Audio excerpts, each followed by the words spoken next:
Yes, stay up great. Oh, no, thank you.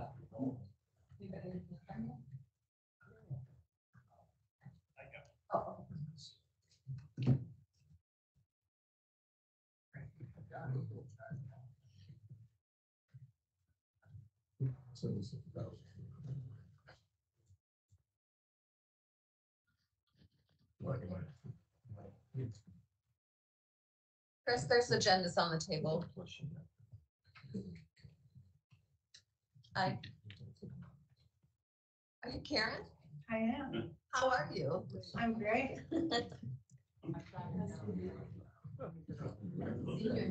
Well, it's also rubbing off. Yes, no. Maybe it was, Yes. looked like it was, had white spots. What color do we have?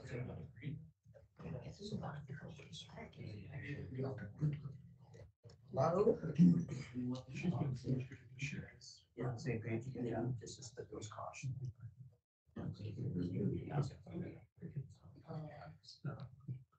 Once it's necessarily, well, she only did this year.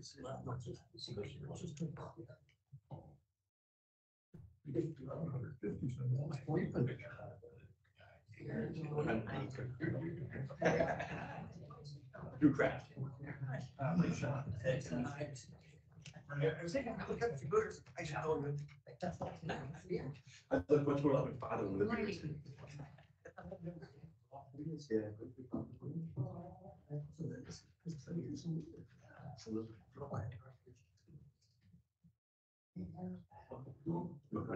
We both been to North Winneshiek. There's nothing there. Oh, I actually did. One section. I thought He's up there.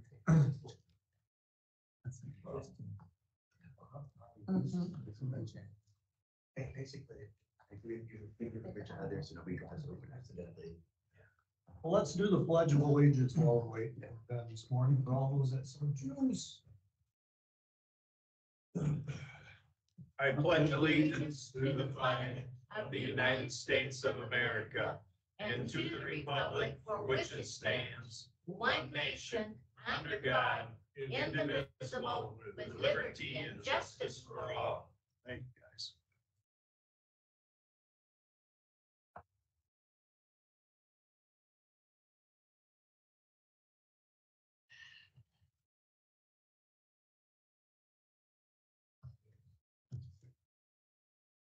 I just worry about it.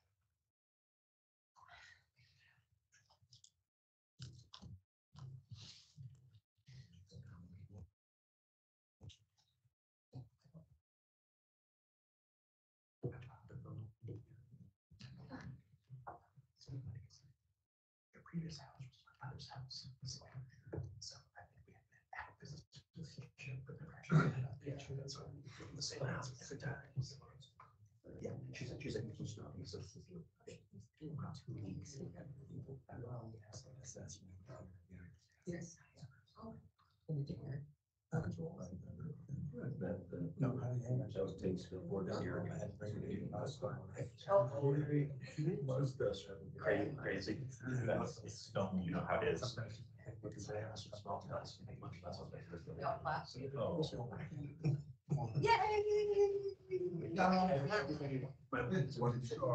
Said the traffic is not there. Yeah. Oh, it has to do with the old jail, so you needed your signature to get. The best space in bar in the county. All right, we'll call the meeting to order with everyone present.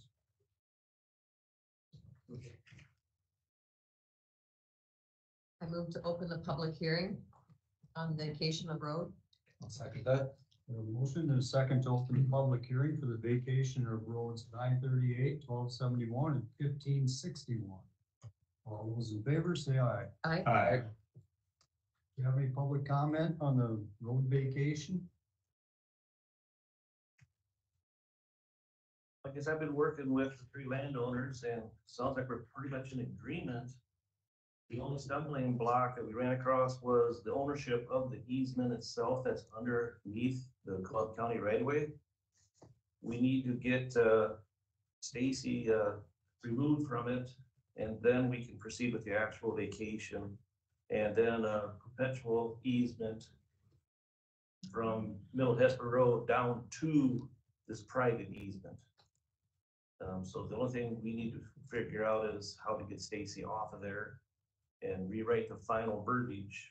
I do have draft copies of what we were looking at doing, if you'd like to see that. The first, My understanding is that the idea is we'll hold the public hearing today, but not take action right away until they get this other landowner paperwork Makes sense. figured out. We already had the public hearing scheduled so that we can still do that today, but not take the action. so the first three pages would be the resolution that needs to be just modified to remove Stacy as the fourth party off of it. And then, it would be on the easement itself that Andy prepared. And then remove her name again too, so that's really the only thing that would change on these documents. Okay. And did you have a map of that area just so they can kind of see what we're talking about? I got kind of a one quick little sketch here, kind of a floor map.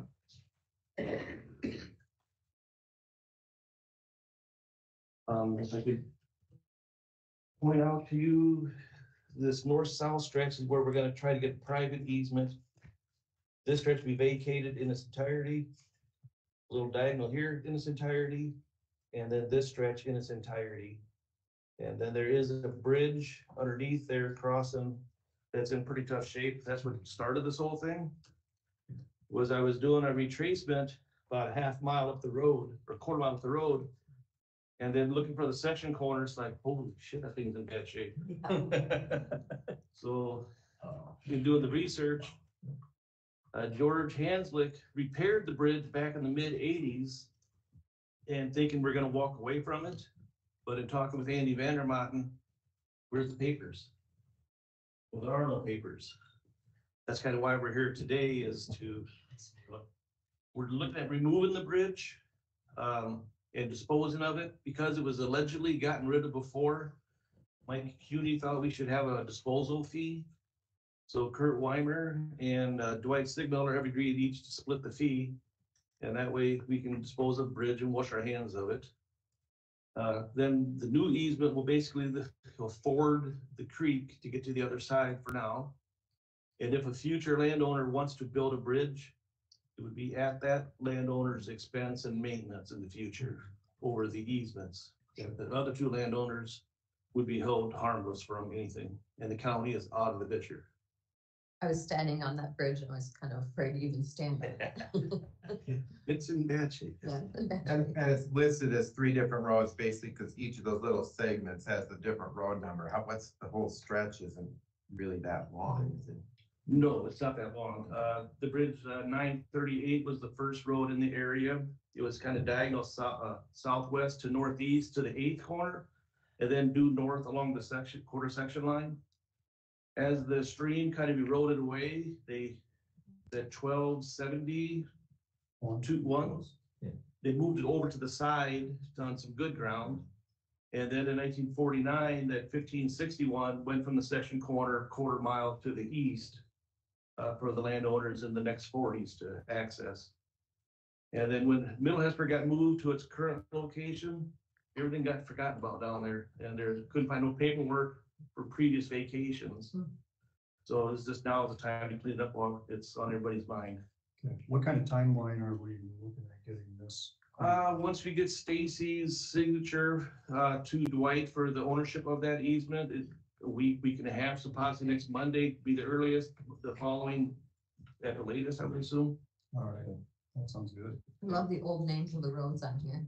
Oh, yes. Question. Yes. Is it in the documentation that any future bridge will be the cost of the owners? Yes. That's an issue I've heard often here, is it's not in writing, so. It is in writing, I believe, in Andy's section, his paragraph 5, I think towards the very end. He has parties 3 and 4. If they wish to have a bridge, it's at their sole discretion. I'll just have you and I'll talk later in the week, see if it'll be next Monday or if it has to go yet Monday after that. Right, waiting for Andy to get back to me on that. All right, is there any other questions or comments about road vacation? Move to close the public hearing. I'll second that. We have a motion and second to close the public hearing. All those in favor, say aye.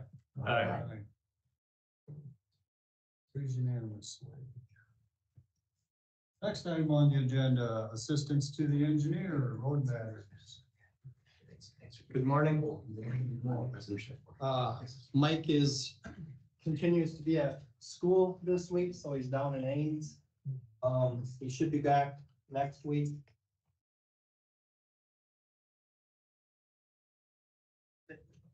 Just have a few items on here. Any questions, you can take them, but I think we'll be pretty quick. They start working today. They start their long days, so they're gonna be 4-day weeks, 10-hour days. We're starting to haul rock today as well. Oh, sorry, Ben. And yeah, other than that, then we had an accident out on Clay Hill Road, which a lot of people probably saw in the news. That guardrail's been repaired, so the road's open again, and we'll be getting that, well, it is repaired now, so. And then we. What case for the repairs on this? Is that our expense or insurance or? The cost incurred. Just wondering. If it- Yeah. Yeah, the one time when we had the bridge actually collapse, it got to be more of a fight because the bridge was over 100 years old and they didn't want to pay full amount and blah, blah, blah. But this one should be pretty straightforward with, you know how much it costs to repair and we send them a bill and their insurance hopefully. Yeah, we'll be getting time materials from our guys. So our guys did the repair. Yeah. Yeah, and then we're doing a culvert repair up by Bluffton. We got that complete. Our bridge crew will be moving over on 846 this week, doing just repairs to a wing wall, not from an accident, but just old age and basically high water events. And then we're still working on Bridge 5 as far as getting the contracts through and getting the contractors to sign everything and getting their bond, and we hope to start that in a few weeks. That's one over towards Castell. Have we made any progress on getting Phil to widen the shoulders on 14 between coming out of Fort? Yeah, we're still working on that. We're moving that direction. So hopefully in a week or two, our guys will be down there. And where we actually get the fill from, we're still working on a couple sources. So we have a few in the works, and we can always even, our ditches and stuff, we'll be looking if we have sources too, so. Yeah, 14's getting pretty rough. Yeah. How long will that bridge 5 will that take? It'll probably be, 12 weeks, yeah. We don't know the start date already, no, but it's. Did we get any feedback from on the dog survey as to what they may want to do with?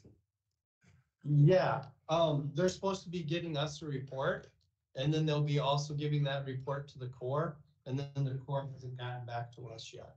So they'll be getting back to us as far as what they expect us to do. So we don't see that as a delay. Hopefully not. That ain't on until next year. Yes. And the W14 is still on track to go to the June letting. Yep. Yeah. Yeah, W14's in June, the 2 sections, so. And if I may ask, I guess I'm kind of butting in, so okay. If I may ask, the other thing I was gonna ask is if you've seen like from the lettings coming through the DOT prices, do you think their Prices from well, I don't compared want to last year, to, you I don't know? want to jinx us. Yeah. We've been looking at fairly good prices. Compared to last year, they've been down a little. Yep, so we're hoping. We're looking at fall. Yeah, Howard County's led a project that's fairly similar to ours. Their prices were favorable. And then currently, there's some work being done in Fayette County, which they were able to get pretty nice prices too. And then we have been working on, we're hoping this year Frankville Road, we're gonna replace some of those culverts. And we have gotten some quotes on prices for the culverts. And they've actually been favorable from their, what I have now for quotes are lower than what we had 2 years ago. So they've gone back a little bit. They're still higher than pre-pandemic, but they're actually, yeah. Calm it down. Yeah, so we have our fingers crossed. And of course, Bridge 5 prices were, 4 of them were lower than the engineer's estimate. Yeah. And we're like, I think 7.5% below the engineer's estimate with Yeah, Vernon's. It's good. So things look to be going in that direction, so we have our fingers crossed. Anything else? No. Thank you. Yep, thank you. You guys. Yep.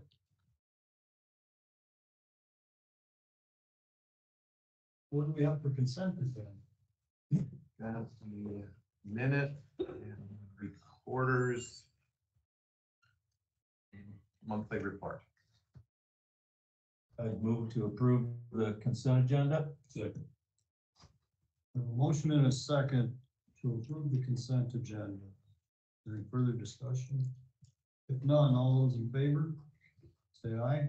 Aye. Those opposed, carries unanimous.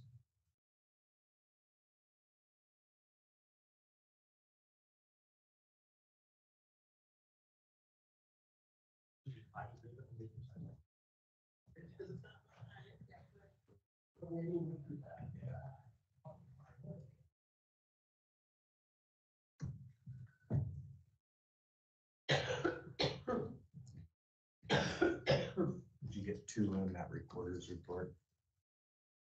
Reporter's report one. Yeah. The second page and a third page, yeah. Yeah. Steve, I see people up on the roof. Are they starting that project on the whole jail? That's probably the case. We did have a paperwork snafu and didn't get a signature on the contract, but that's done. Oh, Got that this morning. We didn't know. John was waiting for a signature. I thought he was signing. Anyway, we'll be getting a new roof up there, which is Awesome. way past needed. Marvelous. the flat part of it, will that be a membrane then? Yeah, no, there's no real widows walk up there, so I don't think anybody's ever walked up there. They'll be keeping the metal railing. It's, if it's possible, we don't know absolutely for sure how much deterioration there is. Take that over. Everything that we can might be preserved. Thanks, Ben. There is some dubious spots, and we'll see what happens when we get it off. Yeah, it'd be nice. Yeah, it would be, but it's a matter of how far gone is it? It's a huge Is it- part, it's a can huge it part be- of the character. Can it be put up?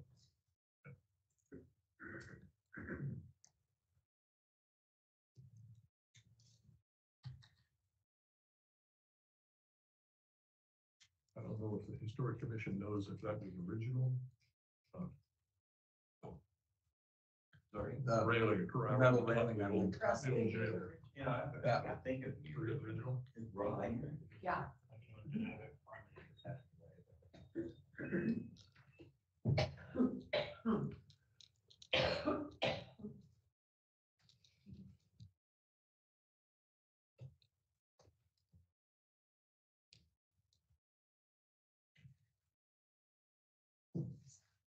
Do you have any committee reports? Quite, looks like. I had a real Committees. So this week we have our 6-county meeting That's good. on Wednesday. Public health. I guess I had a meeting at Wellington Place. And they're talking about possible expansion down the road, so I had to acquire some flood maps for them, but looks like everything was fine. It's not in the flood zone, so Is there expansion for a certain, is it for memory care or? is it it's just all a- up in the area. Oh, okay. He doesn't It's remember. just in the first. He doesn't remember. I don't remember.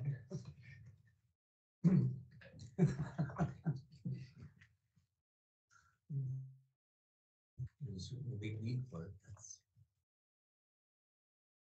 It'll be interesting when cost of housing gets their new facility built. It's gonna be I tell you, there's a lot to learn about the nursing home business, just by sitting in those meetings.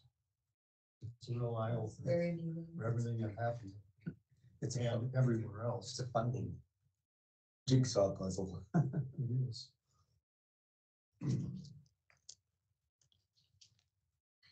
Well, it's 9:50. We have a few miscellaneous items. First of all, we have to set a public hearing for the FY24 budget amendment. I got that penciled in for May 28th at 9:30, if that would work. I don't have all the numbers.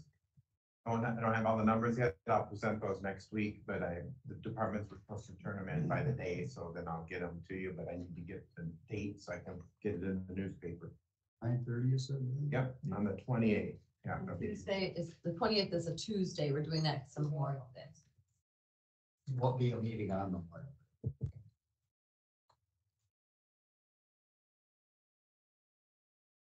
Yes.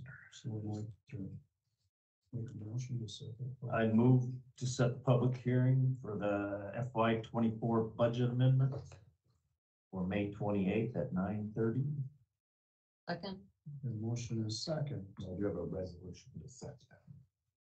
Set there. FY budget amendment for May 28th at 9:30. All those in favor, say aye. It's a roll. Aye. Shirley? Aye. Mark? Aye. Steve? Aye. Aye, myself, passes unanimously.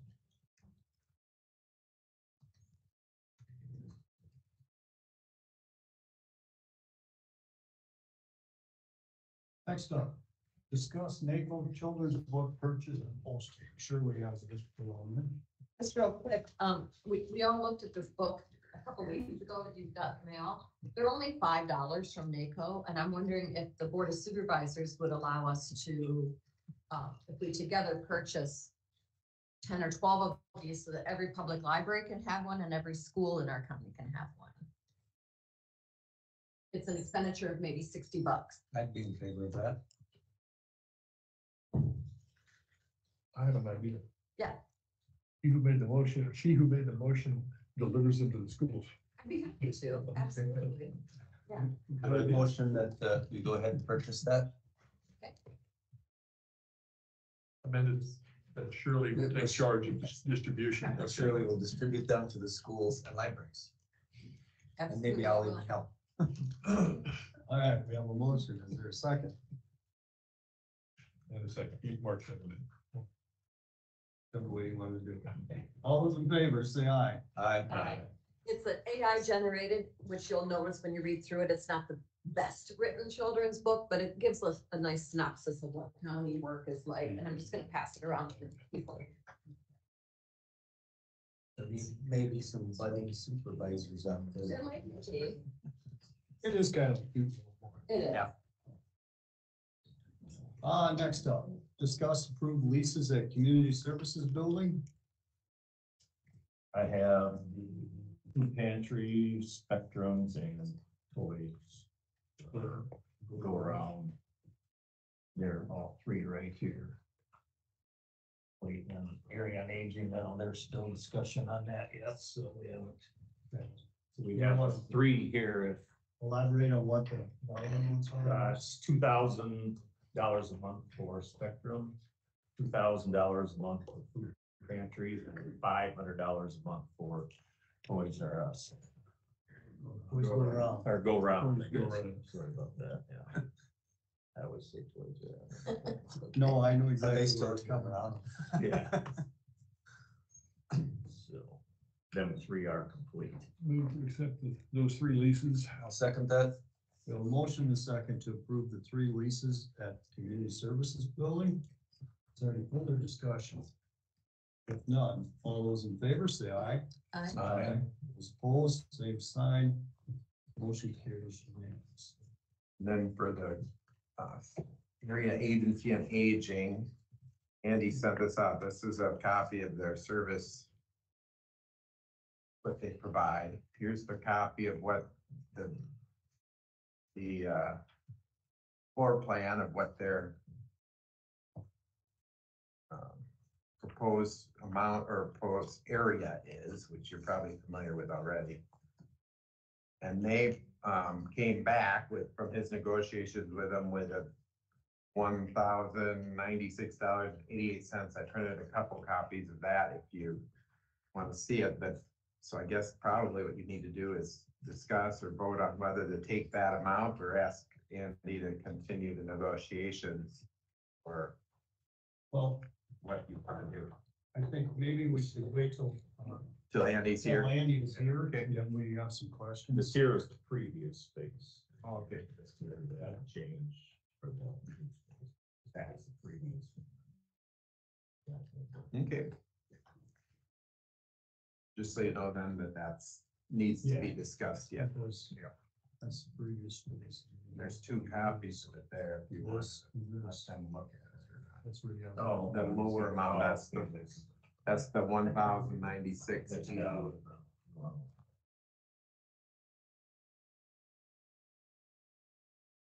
So this will be on next Monday's agenda with Andy. I'm guessing he'll do it today. Okay. It's on the agenda right now, but if you want to wait to visit with him, you can. I can table it. Wait till Andy's here. I agree with that. The other item, and you can maybe want to talk about this part with John Hupke when he comes in, is whether you want to include the internet service that we already have through the MetroNet there. You want to offer that to the lessors or lessees as part of their lease payment. And if you want to add anything to the lease amount or not for that, or we don't even know if they want it or not, maybe they have internet they want to keep, but since we have to do the wiring and the hardware to get it for us there for public health, we could include that as part of what we offer them. My concern of their space is they're taking the best part of the office space that we have. And they want to, cream off the top of what gives us the ability to use, for any future expansion of our own needed services. So it's really, it's not here is, I really don't like the direction that it's going. The four best office spaces to allow to go off to they have very limited occupancy. It's really a poor utilization of our space. Yeah, they have the four best office spaces, including a private entrance, plus all the area in front.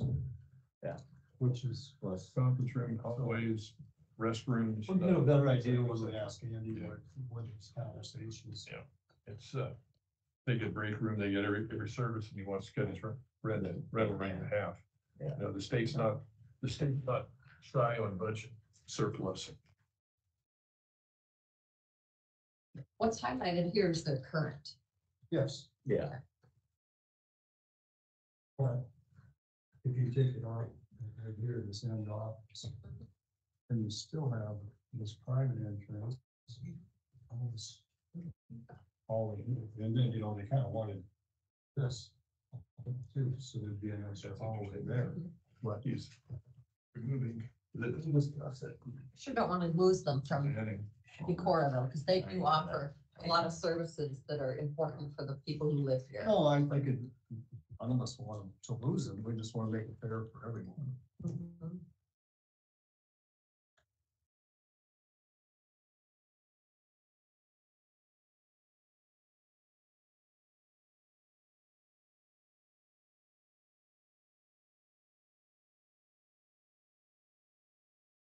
I'll pass this around. This is for your next agenda item. Copy of the certificate that Steve's gonna talk to you about for Marlene and That's the, a copy of the proclamation he's gonna ask you to sign so you can see it ahead of time. Thinking about going back to that space, would adding another wall and creating another office in one of those areas allow us to keep one of the other ones you'd like to have, or? You would stand way more cost than you need to be spending to do that. yeah, we had originally offered them that large office space cut in half as 2 offices, and they didn't want to do that. They could utilize it as one. That is one big room. I was gonna say, it's a big room and the second office Yeah. would But they still wanted make it the rest of, long-term more marketable for everybody. yeah, they just simply wanted to release that one small office on the end, they wanted to release that. And then the cubicle spaces back in. They pick up everything else. All the way back to the end. All right, it's 10 o'clock. Next item on the agenda, Steve Johnson from the Historic Preservation Commission, for the proclamation and certificate of appreciation. Good morning, Steve. Good. First off, in previous years, we've done the same thing, we requested the Board of Supervisors to proclaim May as Historic Preservation Month. And we'd like to do so again this year. And if possible, right at the same time, just do another photo op like we've done in the past with the group and with our members that are present, if that's okay. Any questions about the proclamation? Is basically the same wording as past years. Okay. And then the other one item would be if I could persuade Dan and myself to take a photo with Marlene when she gets the certificate today. She spent 25 years as the Iowa Barn Foundation representative. And all those years, she's gone thousands of miles and talked to hundreds of farmers about preserving their barns. So, and every fall, she's in charge of the Iowa Barn Tour for Northeast Iowa and features a number of the barns in the county. So we just felt that she's retiring, and I think she's working with Jim Palmer to take over. And they're working together this fall to transition to Jim. Would you like a signature from all 5 of us? No, I think what we'll do is have Marlene and then you and I on either side, and she goes. It's a well-deserved recognition. She's done a Good lot. faithful servant to that program.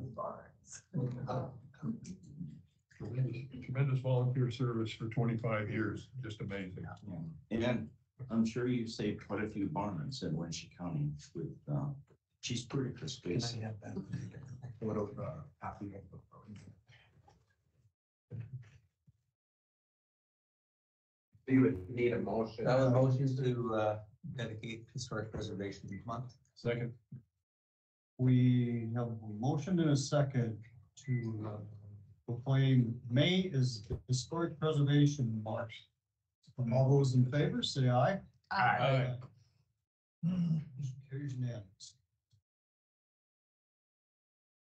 If it's possible, pictures. And I don't know, we, in the past, just did a sort of like a mugshot type thing here with us. And I don't know if it's tighter this way or not, but. Let's just- do it.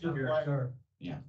Here's that, and you wanna, that one does have Blake's draw And by. our mission members like, There's 2 copies, one for us. could I have one of you gentlemen take a photo of both of those? Keep the lighthouse. Sounds good. I'll send you. Yeah. There, you're already. Thanks. When they're in front of your mark. Keep scooting. Get in front, got it. Okay. I think it's shorter people in, I'll go between okay. these guys. There. I'm between, no, right here. Just stand together. There you go. I face The together. Can everybody see each other? Now you go up between them and Kim go. Ben, you don't want to be? Yes, yes, if Ben gets it, there we go. All righty. Shirley, you're sign couple? Oh, well, Really, not the you're- picture. Unless they're gonna hold it up. Oh, yeah, we better, can I just rearrange us a little bit and I'll have Dan and I Oh, holding That's the good, Steve. corners of it. How's that? Is that all right?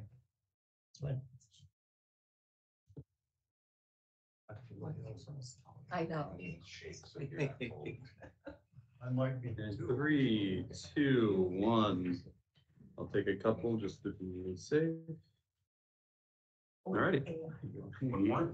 One more? One more, hold on. Oh, yeah, that's, Okay. okay. Yeah, that's pretty important. Three, two, one. You see Shirley? One more. I can see him, so. Three, two, one. Very good, thank you. Then you want, That one. these two Oh. and, Yeah. got the original For over there. one more picture. Oh, yes. With Dan, myself, Marlene, would you like to come up and we'll just, do the same thing with that, precision.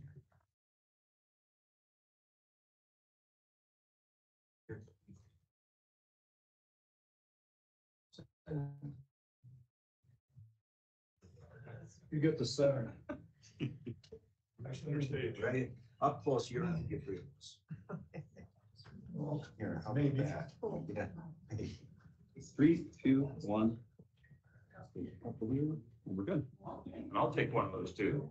Oh, hold on, sure. One more. Get to put Marlene in the paper. Three, two, one. Three, two, one. Thank you. There you go. Very good, thank you, thank you. I want to have a frame for it, I'll give it to you later. Okay, thank you so much. Okay, this.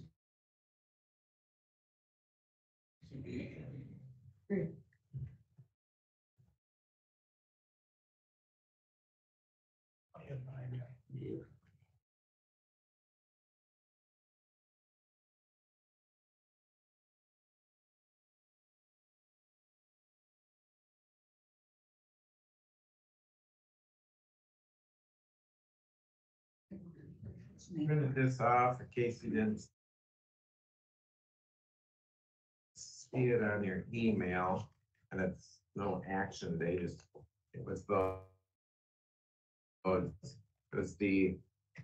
hidden costs of the rural waste collection, because you have that, you have tipping fees and rent at the locations and employee cost at the locations, and those things are all calculated in a separate budget, but recycling does the hauling of the garbage, and so you asked Scott if he could put together some of those numbers. So not only do you have the 170,000 you spend directly, you've got another 20,000 and almost 20,000 in some hidden costs from his end of it. So if you want me to put that on the agenda some week, you could talk about it. I mean, if you want to phase out that program or what you want to do, if you want to start charging fees or whatever, that's something you'll have to discuss some more, and when you would, how you would do that and so on. I think we need to bring that up to the point, put it on the agenda Yeah. for discussion of modification or phasing it out.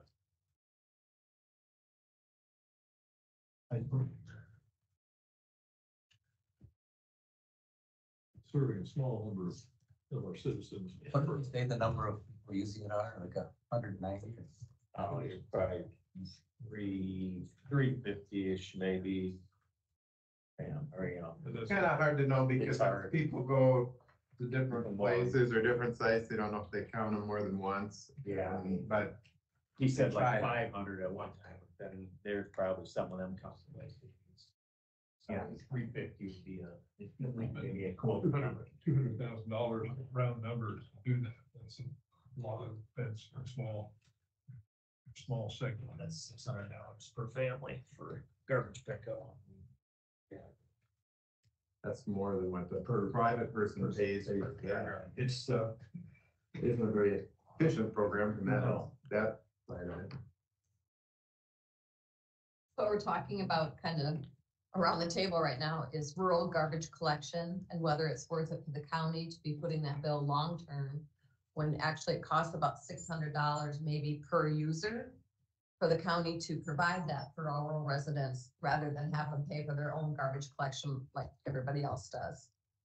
So we'll be talking about that at a future meeting.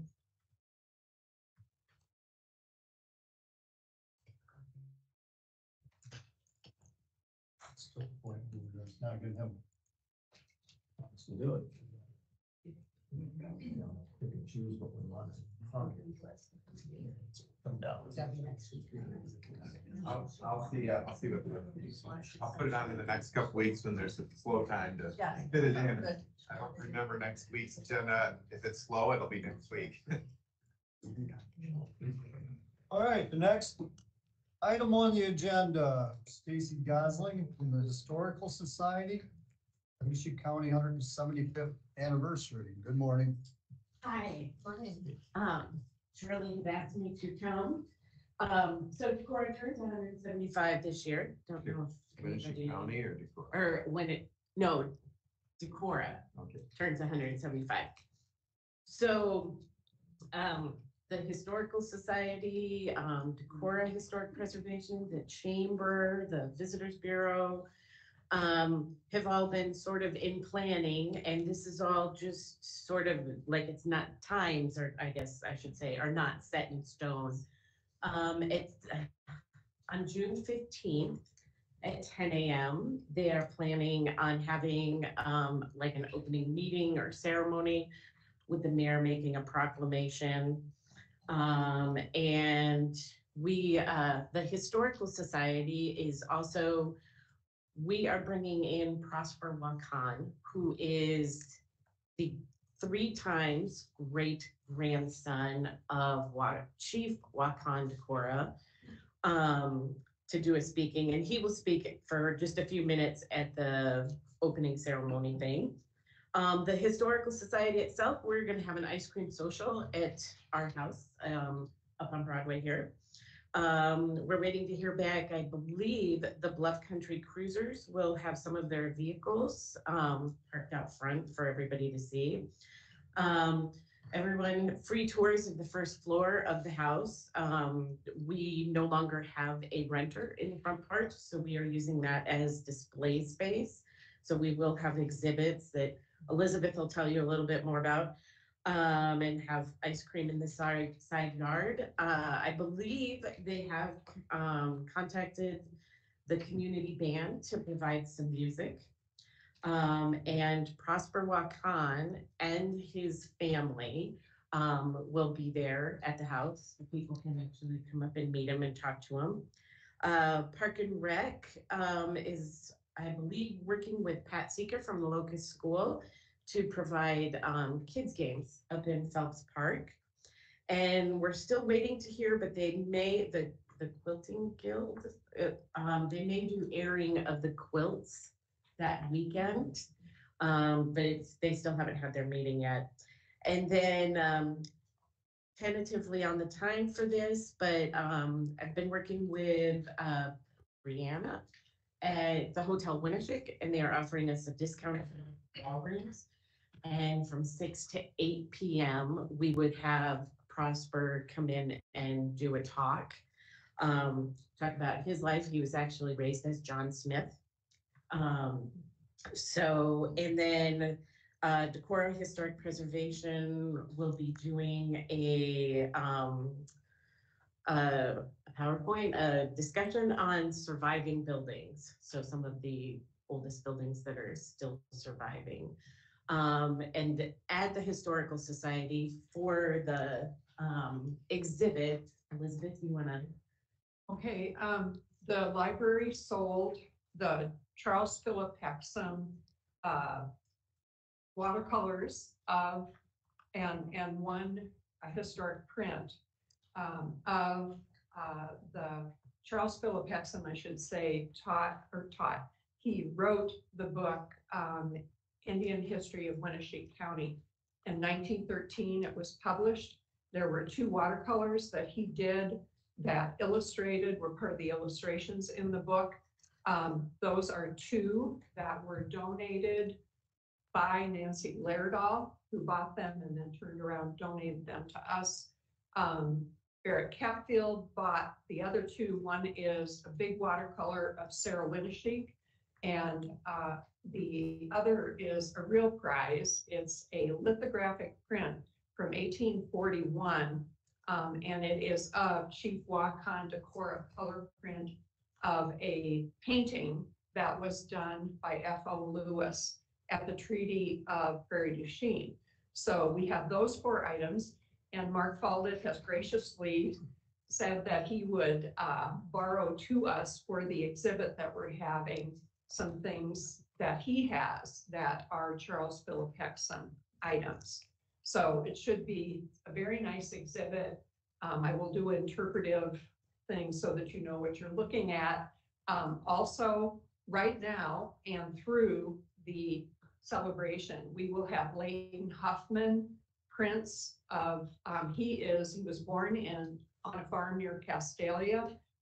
He is a nationally recognized photographer. He was in Fort Keogh as the official photographer at a time when it was just right after the Battle of the Little Bighorn. So he has some of the last pictures of the buffalo herds before they were annihilated. And those are in the National, the Library of Congress in Washington, D.C. So his grandchildren donated some of his prints. He had a studio in Miles City, Montana, which was near where Fort Keogh was.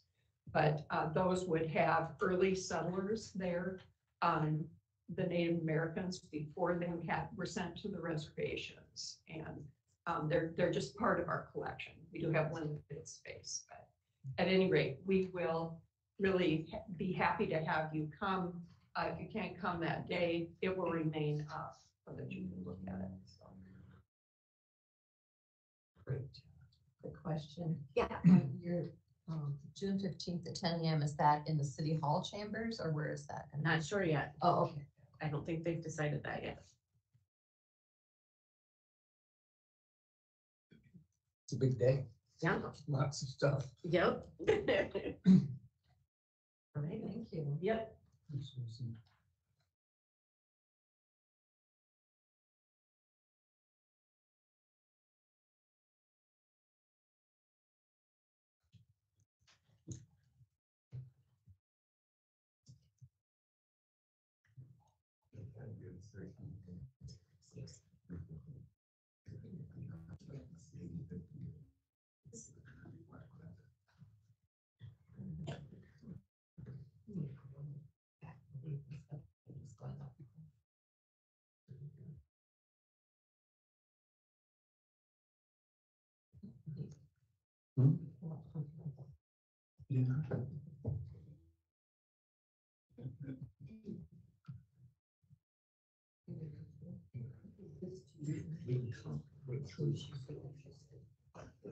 The last issue.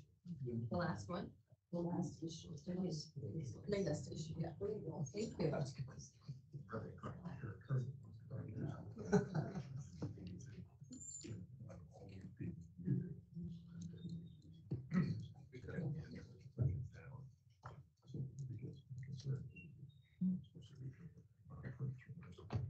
So John, we have a few minutes, but you might as well come up and get comfortable. It's harder to say, but you can take it. Your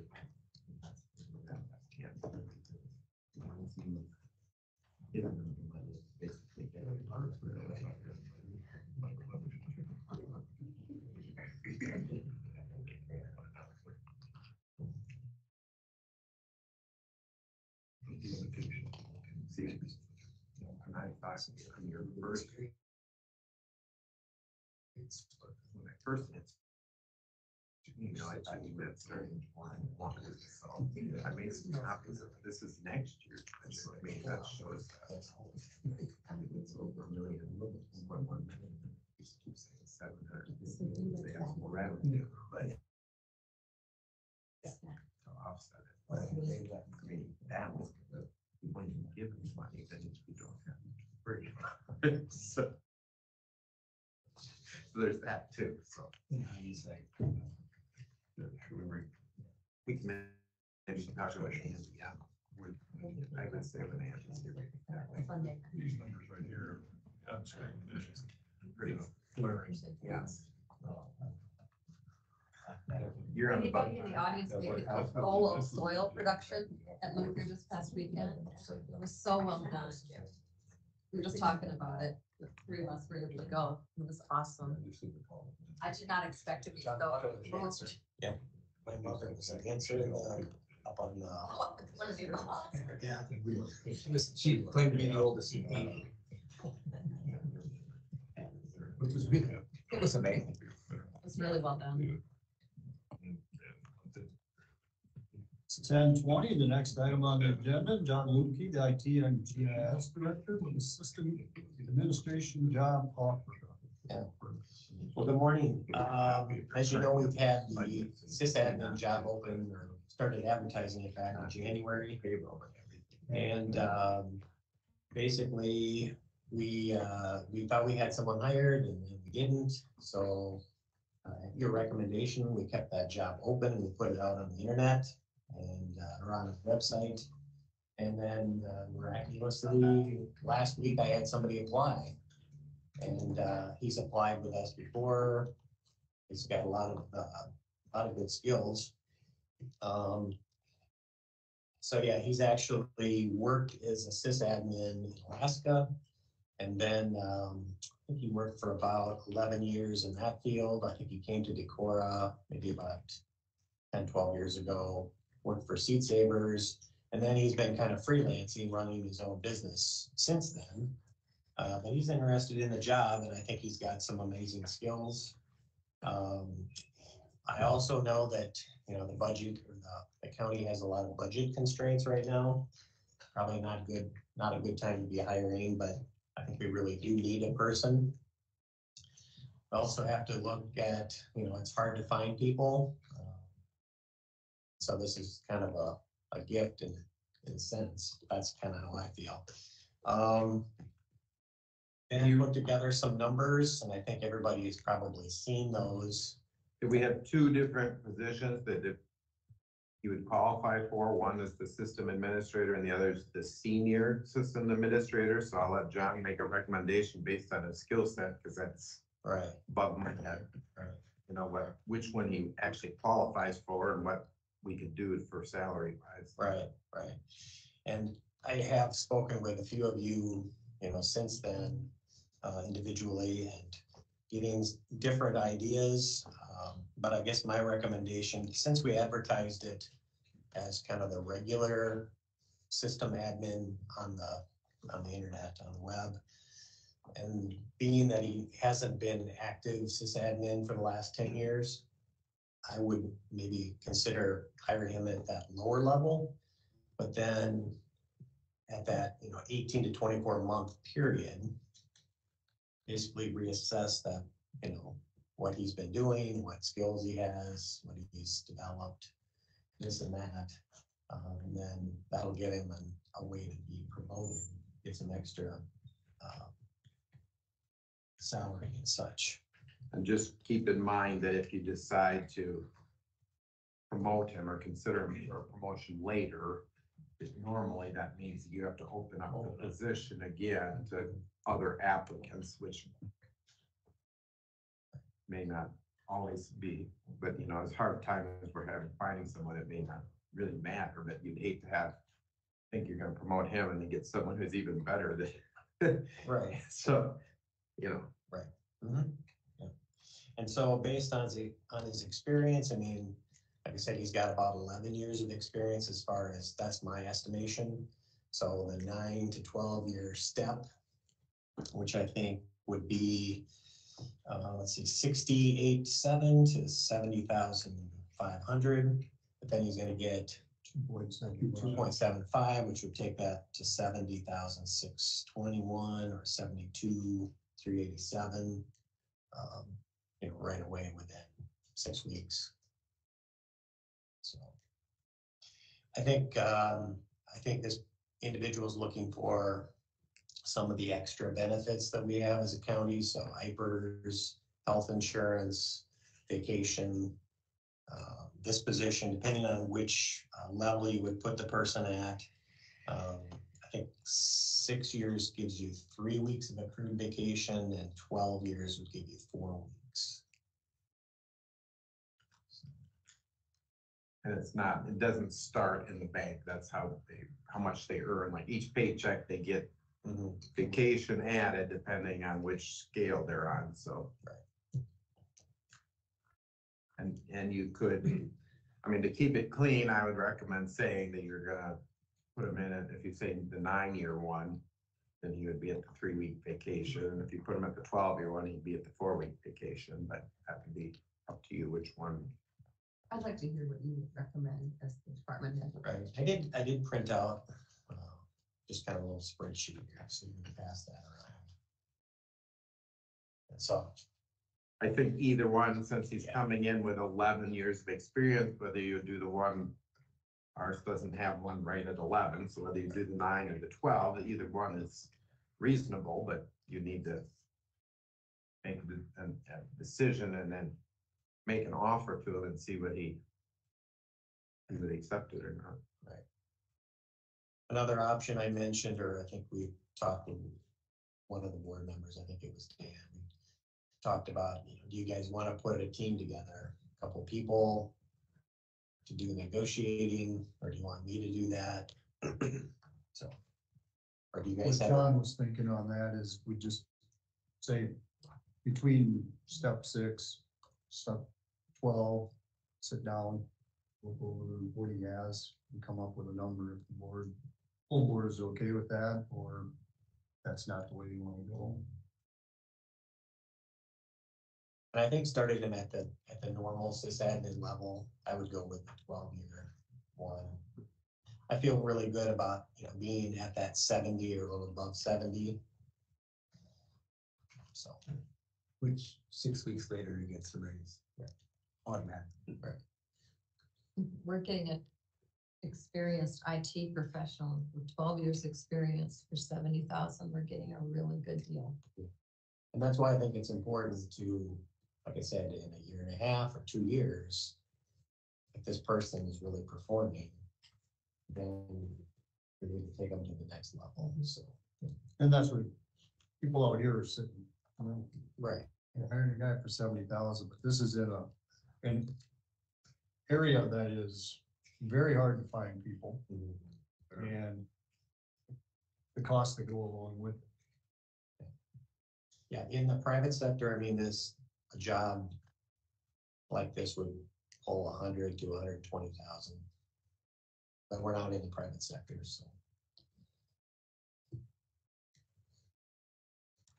And if he, being he has been out of it for a few years, that's why, if he was currently serving as a sysadmin senior person, if you may have to go to that higher, Right. the senior position, the higher position, but since he's been out of it for a little while, you want that year and a half to analyze his skills and how he's getting back into the updates that are important, critical in this field, so.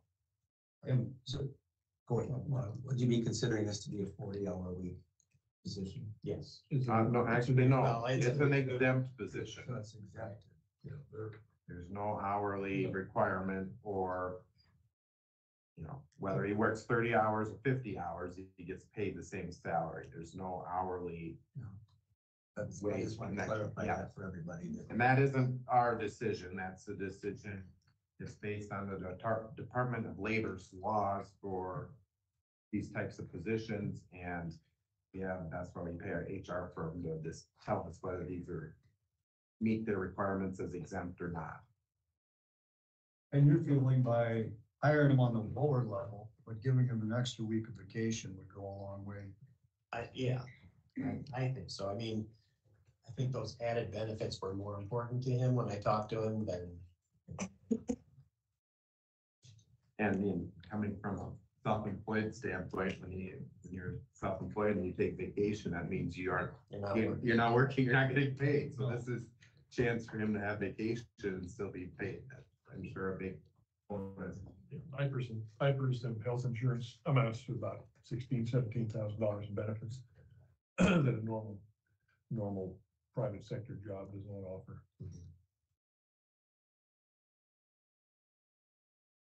So if you guys would like, we could hire them at the 12-year level. Yeah, I'm okay With now we're giving them 4 weeks of vacation. 12 weeks of vacation. I move we offer the candidate at the level 12 as the, not the senior, but as the regular system analyst. Second. We have a motion and a second. Is there any further discussion? If not, all those in favor, say aye. Aye. Those opposed, motion carries unanimous. When do they vote? Hopefully he accepts. I mean, we don't even know that for sure yet, but yeah. The last one we tried. Is there any update on the sound system? Yeah, I haven't engaged with the new company yet, but he was really busy at the time, so I'm trying to give him a little space, but I'll try to get a hold of him. We'll see if he can make some minor adjustments. You guys get in the queue. And we have noticed and have had comments with this layout that it's been some better. And did you notice, was there sound coming out of the speakers back there a little bit? Yeah. A little bit. So we're hopefully we can increase that, but yes, there is some benefit that way. Thanks, John. Thank you. Thanks. And did you want to mention the internet at the other building? I mean, I already talked about it, so maybe there isn't much more to say, but yeah. There really isn't. I mean, we have a switch there now, and so we have internet access there. You could offer that to your tenant. They would still be responsible for their own security. This is just a connection to the internet. So they would get a separate IP address, and they would have to have their own firewall or, security. We're not gonna try to cover someone else. And they would need their own IT person to get it hooked up and so on. And so it would really be no additional expense to us other than what we're already having in place. Just we have an excess of internet at this point, and we could offer that service. I think it would be great service, especially for the nonprofits that are there that. So it's a huge, if it's not costing us any more, I think it's something we should use. And I think whether you have I don't think you necessarily need a motion or vote. If you want to, that's up to you. But I think if you give John some direction, that if they ask. Yeah, if they ask for it, tell them they can, at their expense, they can. Okay, sounds good. Thank you. Next item on the agenda, public hearing for the sale of land in Freeport. Motion to open public hearing. Oh, go ahead, Mark. Second. Have a motion and a second to open public hearing for the sale of land in Freeport.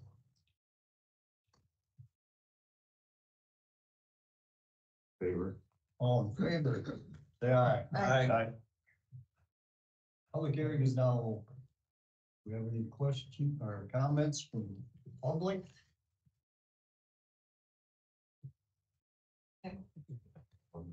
John? There's a copy that was in the circulation back there. This is some of my comments.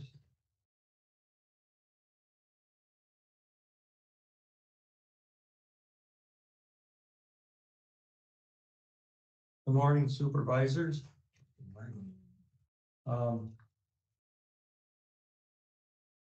I compiled some quotes from the internet and elsewhere. These quotes are from Daniel Akusek and Thomas Frank and EE News. Federal rules allowing developers to use fill dirt to elevate new houses in high-risk flood areas should be changed because the practice can exuberate damage to nearby homes, according to an advisory board to the Federal Emergency Management Agency. The Technical Mapping Advisory Council said that the widespread use of fill and build in floodplains, which has drawn fire from environmental groups in low-lying neighborhoods, can be environmentally harmful. The practice can create a false sense of security for property owners, especially new buyers who believe they are safe from flooding. The council said that the interim report contained in the EE News last week, the placement of fill for this purpose reduces the carrying capacity of the floodplain and leading to increased flood risk over time. But as seas rise and storms intensify because of climate change, experts say these flood zones will expand. The meaning of today's low-risk properties could become high risk. The burden is often shouldered by neighbors whose homes are not built in elevated piles of fill material. Fill and build protect a few and increase the flooding on many, said Robert Moore, the senior policy analyst with the Natural Resource Defense Council. It's a practice that needs to be ended, especially in this day and age when floods are happening more frequently and with a greater intensity. I'll go on to quotes from myself. The co-pilot helped me with this somewhat. In Iowa, county supervisors are not typically authorized to act as real estate agents. According to the Iowa Code and Administrative Rules, individuals engaging in real estate activities for a fee must first obtain a real estate license. These activities include selling, purchasing, renting, and leasing real estate, listing real estate for sale and lease or lease, advertising as being engaged in a real estate business, negotiating the sale and a lease of real estate, dealing in options on real estate, collecting rent for the use of real estate, assisting in procuring prospects, preparing specific real estate documents. Quotes from hundreds of Freeport and vicinity residents. Do not sell the land. Thank you. Thank you. Is there any comments from anyone else? State your name. My name is Miriam Patton, and my husband and I live off of 170th Avenue, which is right near Freeport. Resolution providing for public hearing on proposed sale of real property located in Winneshiek County. Whereas the real estate is no longer needed for a county purpose. And I believe, and I think many people believe, that that statement is false. That piece of land acts like a buffer. It's planted native grasses, which help the water that runs off from the hills to the south and the east to slow it down and absorb before it passes to those houses of Freeport on the way to the river. That land has value and it should be left as it is. I think flood control is important. And the supervisors longer ago, after the 2016 flood, considered it important enough to change that land use and plant it to native prairie on that site to help with flood control. And I guess I want to know what has changed since then. And you may say budget, and I do understand budget is a problem. I do understand that. But I want to know, long-term, what will the cost be to the county when we have another flood?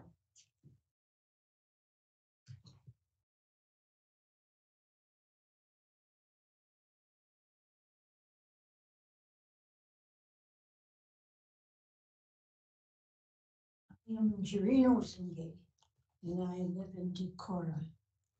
And I am interested in this property because it is connected with the IRVM program with the native vegetation along the roadsides.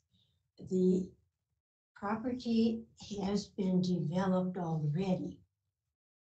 You have put money into it as a propagation plot for material to be used along the county roads. It seems a shame to go backwards. on that program. And I do hope that in the future, we may be able to again hire someone knowledgeable for a position to manage that program. Thank you.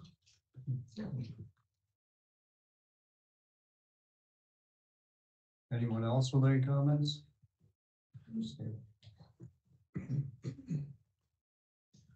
We both, a lot of your face already know how I feel about it, on as far as the protection of our properties, what we went through, but something that I haven't heard mentioned, and I've talked to people since I'm no longer employed through Wellington Place, are the residents there.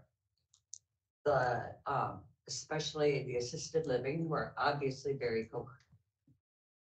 And when the last flood, there wasn't time to evacuate them. And we had that land there then to soak up some of the flooding.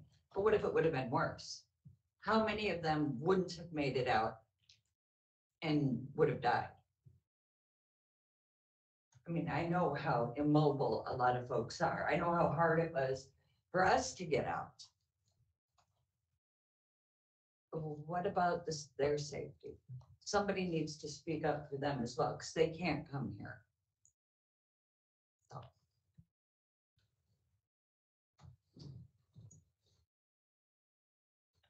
Is there anyone else with any public comment? Here I am again. Good morning. So the last time, which was the second public hearing, I heard you say that's the last one. Here we are. Stand corrected. Third time right. So I made up this sign. The public has spoken. We have emails, we have petitions, we have undocumented phone call. We had a meeting in Freeport.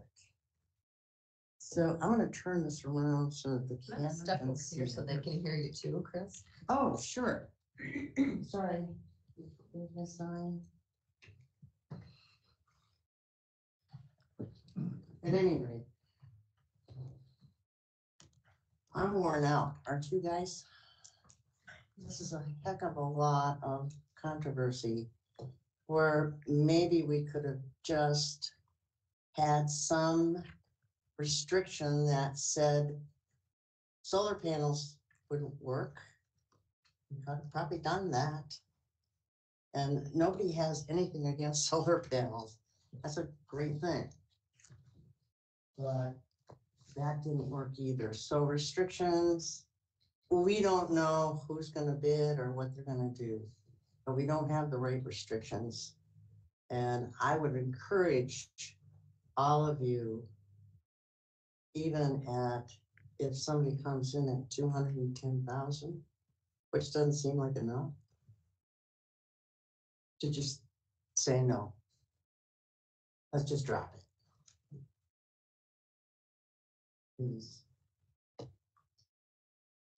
Thank you. Thank you. Anyone else in the room with any comments? Anyone online with any comment? I have a public comment. Sure. Hi, I'm Piper Wood. I'm a resident here in Decorah, and in 2020, I was a Luther student conducting research and synthesizing research from 2016's flood impacts in Freeport.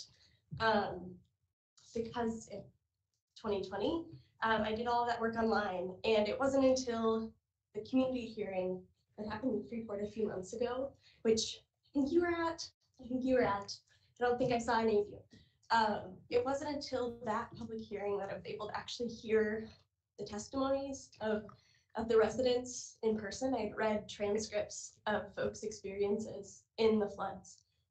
And, we can talk about the funding and we can talk about the budget all day long. I don't think we're looking at the fact that a small parcel of prairie is doing millions of dollars of flood mitigation in its lifetime, in our lifetimes. And there is a an immense social cost that happens when folks' houses are completely flattened and they are outside of the flood insurance section, so they can't reap those benefits and they actually have to move completely out of Freeport. And we are going to see that happen again if this land is plowed up. And like someone just shared, we have the option of solar panels, and that doesn't seem like it's going to take off. And I think from my experience with a politically vulnerable group that has very little political power in the county as an unincorporated township. I have seen in the research, I've been a part of many years of research on the impacts of one flood, and I imagine that there is countless costs associated with the next, and it's not an if, it's a when. So I would really encourage you to consider the impacts that your decisions have on your constituents here in Freeport, because these folks are your constituents. So thank you so much, and thanks for being there at the community hearing.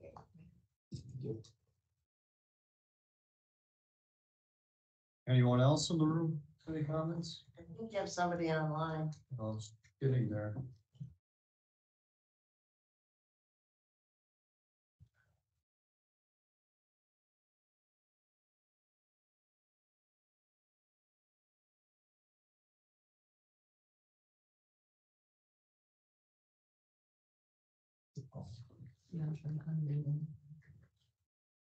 Is it in the chat? You have to go to the chat. His comments in the chat, but I'm looking to unmute his.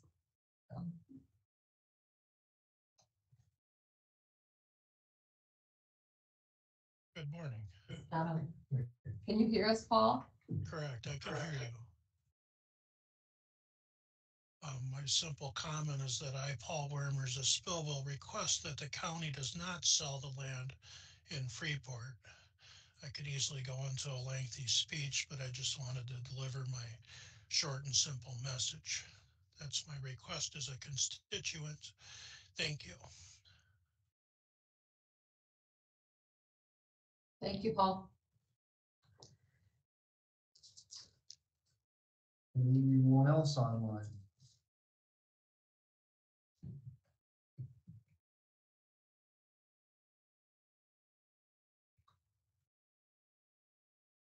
Those of you online, if you wanted to say anything, there's a little raised hand at the top of the menu. If you click on that or within your own box, it lets us know if you have a comment or not. And I don't see any right now.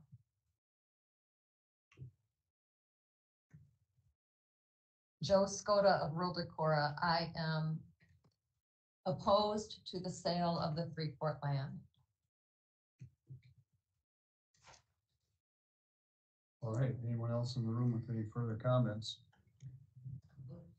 Linda Peterson, and I live out in Freeport. And I know you've heard it 100 times before, but I'm going to say it again. You know, when we had that flood in 2016, that cost a lot of people a lot of money with no help from anybody. And I won't say that because we did have people that come out and assisted with cleanup and all that kind of stuff.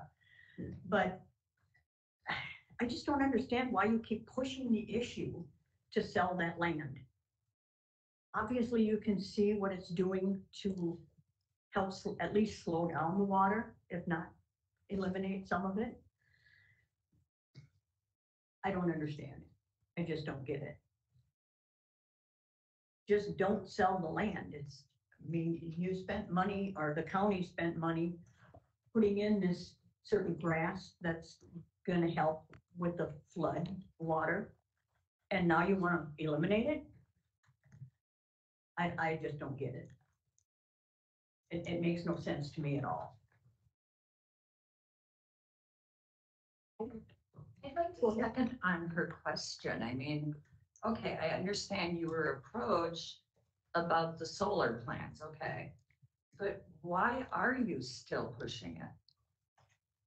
I mean, that obviously wasn't your initial plan, you didn't say we're gonna sell it and then they approached you. Why? Why are you doing this? I mean, we are the ones who foot the bill if it floods again. Nobody helped me pay for anything. No, me either. Yeah. I mean, are you gonna help pay for our costs when it floods again because of this out of the money that you make? Anything that's gonna be built in that has to be built in a floodway fringe. Them are the restrictions. What is this? Is this written down? Because you have flip-flopped. I mean, we thought things were gonna be protected and then you changed your mind. And it doesn't affect you, but it really affects us. Actually, from the first time around, we added the floodway fringe restrictions to what has to be done now for anything that's built in there. But you can build and fill. Only if the DNR okays it. No, the DNR has no say over that. No. None. I guarantee it. They talk to them, they do not. And that excuse cannot be used anymore. You do not have any say over what's going to happen that day, period. It's happening all the time. They're out there constructing today, in fact. They're adding on to an installation where part of it is in the floodplain. Build and fill. That's what will happen if you sell it. I almost guarantee it. Which property is that? It's one of the current buildings, Yeah, I saw that too. you saw them down there, right? Yes, Yeah. I did. Just down the street from my house, a couple blocks. I will say that the attachment is getting put onto a building. The building itself, part of it, I believe, is in the fringe floodplain. So it's gonna become integral in that building. And those buildings down there have all been raised and built and filled. They put in a lot of buildings with build and fill. And they even come right up to or include Native American burial sites. All right, well, that has nothing to do with the land for sale. Sure it does. No, there's nothing on the land that's for sale. Any of the corporations or people who are making money are willing to damage our safety, to build. I said, that's something that really gets me. When we rebuilt, we did it in a responsible way. We did not use any fill. We had to pay out of our own pockets to have everything. So it was raised up. So if it floods again, we're over where the lines were on my house from the water that destroyed my floors. But they don't. They just keep filling up and that hurts all of us. Early on, I sent you folks document that showed that the actual elevation level of,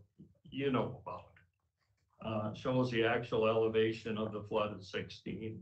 And you can, by photographic documentation, you can see the flood lines, you can see where they came up to.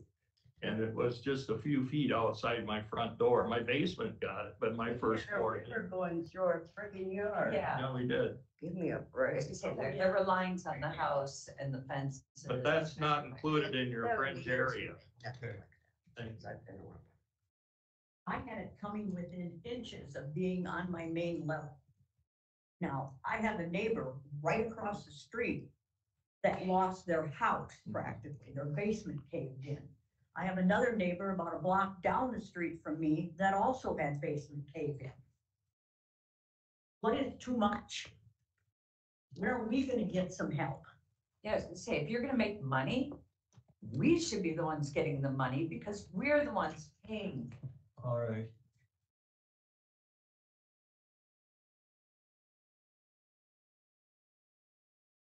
So no other further comments, I entertain a motion to close the public hearing.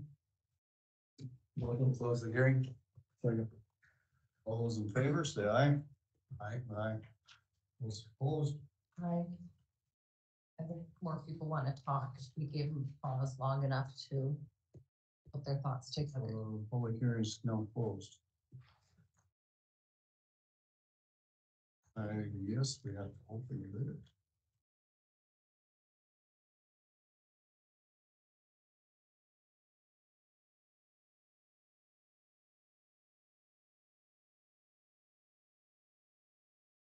There is one bid. He's opening it now.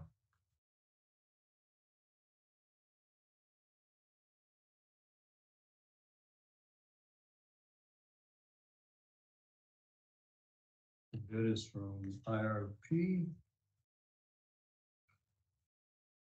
For the sum of 300,000.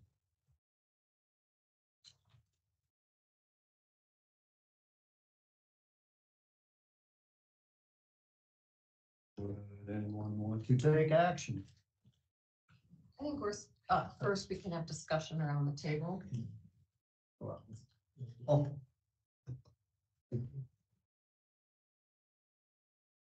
We can have discussion if there's. Could you possibly read the whole bid? 300,000. No, I'd like to know other information that's in there. If you could please recite that.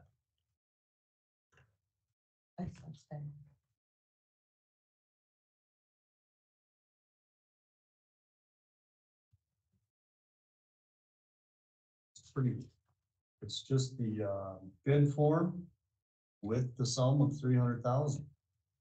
I think what they want to know is the details of the bid itself. And that's now a public document. We could stop and make copies for everybody or read it.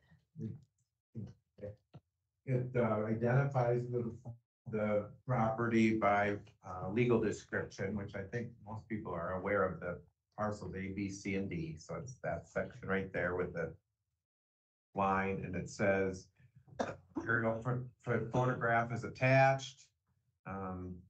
The successful bidders will have to pay the purchase price, gives the rules for that. I think the part that they're probably interested in is this part. The property is sold subject to restrictive covenant that requires all the property to be subject to the rules, regulations, and standard imposed for the floodway fringe property as set forth in the Winneshiek County zoning ordinance number 24-250 and ordinance amending the Winneshiek County ordinance by the addition of the floodway management chapter 10. That ordinance was filed on January 29th, 2024, and the document number in the recorder's office. I do have a copy of the floodway fringe rules right here if anyone wants to see that. So it's saying that the property is subject to those rules, whether they're actually mapped that way or not. It also has property will be sold subject to restrictive covenants that prohibit the following Winneshiek County zoning ordinance M2 general industrial district uses: fat rendering fertilizer or glue manufacture, garbage or dead animal reduction, salvage yards or junk yards, including wreckage and salvage used part sales and junk business in the manner except for the parking of customer employees and vehicles. And then it gives rules for a wall if they do have storage of junk there. Slaughterhouses, meat packing and processing plants and stockyards, hide trade or tannery, and adult entertainment businesses compliance with chapter 335. Restrictive covenants on all properties will be permanent, will run with the land. And it says the minimum bid is 210,000 and the time and date that the bids are due. So the two gentlemen that came to us originally with the request to buy the land, I know you're here. I can recognize you from the first public hearings. Are your plans for a solar field on that property? Yeah. And that's it, period? Restricted for 100 years now? Yeah, we just, I mean, we're affected by the same area, we can be. Well, not as bad as we are, but yeah, you probably are. Can be. Like our intent is just a solar field. You guarantee that? Public hearing. I mean, come on, Well, that's scary. hey, for the public hearing is over. I wasn't talking to you, I was talking to him. You're in a public meeting. This is Would a, it be possible for you to review someone want to take action? prepared for you? I move to approve the bid. Second. I think we have a motion and a second on the table. Was there any further discussion?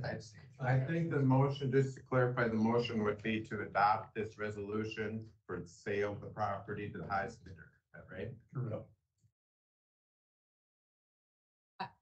have discussion on it before we vote. And the question, do you have a question? Well, I would just like to say that, I mean, it sounds like the intention is to put a solar field, but putting parking in there, putting other things in addition to solar, that's their intention, but they may not own this property for perpetuity. And even though they don't potentially want to fill it in, subsequent owners could. So if we could have just put in the lease, it was a raised solar field only, no parking, no, that goes forever with that lot, it would be far more agreeable, I think, to everybody in the room to do that. And I just found it just baffles me why we couldn't have made that, because that was the intent of what it was, we were asked to sell it for. I think that can still be negotiated in the sale of the land to Rotocast, who has submitted this bid, that we put in a restriction in the deed of sale that in perpetuity, this land would only be allowable for natural prairie planting and solar fields. Andy, do you have a comment on that? I think that if. They probably can't hear you, Andy. You might take. If both parties agreed to that, I suppose you could do it, but I don't think that that is part of the bid process that you have right now.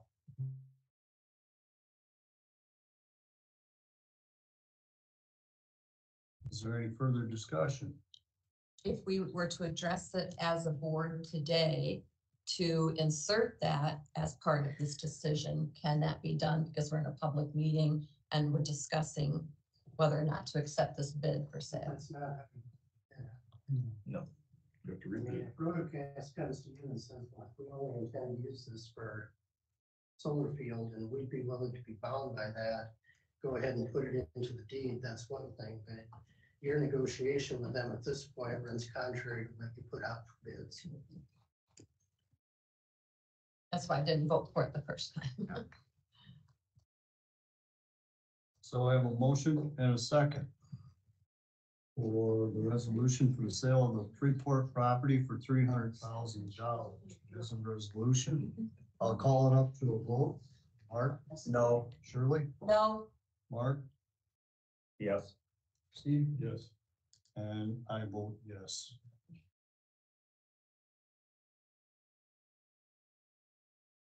Now can we, at what point does the process work to ask for that to be put in the deed of sale? Next up is Andy Vandermont. Wait, I'm still. Well, he's gonna come to the table. You can ask him that question. Here's the resolution, and you filled in with IRP and the 300,000 both places. Good morning, Andy. My question to you during your time is, at what point, or can we put it on the Monday's agenda, or when do we negotiate with Rotocast Plastic to add in perpetuity on the land that it's solar panel I don't usage? think you have room to negotiate. They come to you and say, we would be able to do this, we can add it. But you don't have, that is not how. Okay, I hear you.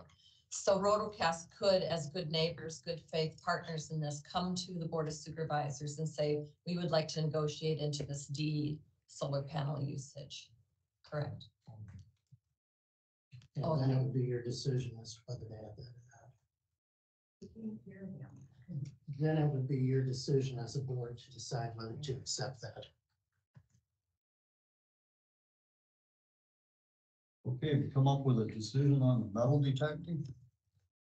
I think we're back where we were last week. It's, I don't think. Can I introduce myself? Because I am the actual gentleman that approached to ask permission for the metal detector.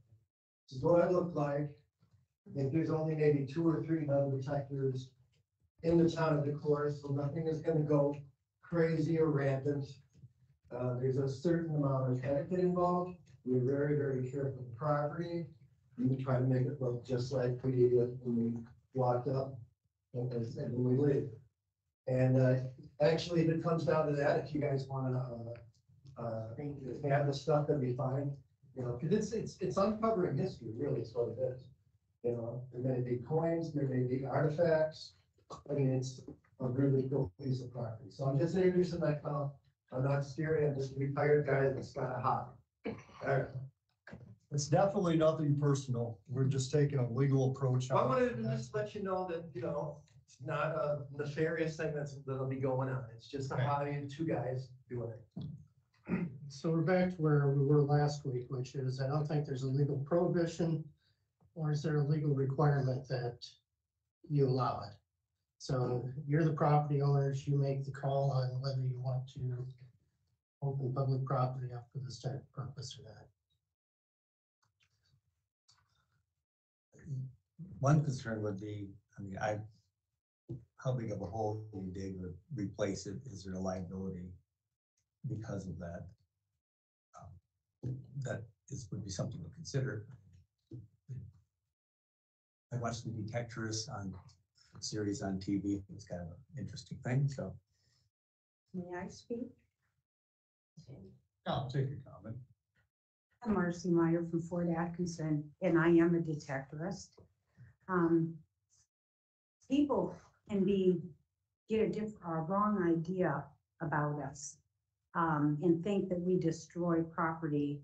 And we're very, very careful. We are stewards of the land when we go out. When we get permissions, whether it's if we go in a public place or if we get private permissions, we guarantee that the plugs we dig, we use small equipment, small shovels. We dig a plug, we get out what we need, and we put that plug back.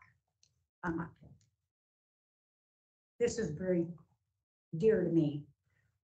I have spinal stenosis in 5 levels in my back. And this is my hobby after working and paying taxes for decades in this county, to get out and stay mobile. If I don't stay mobile, I'll be on medication and I'll be handicapped, and I'm doing everything I can. As are many detectorists. We're not young, we are older, and we have the interest now in history.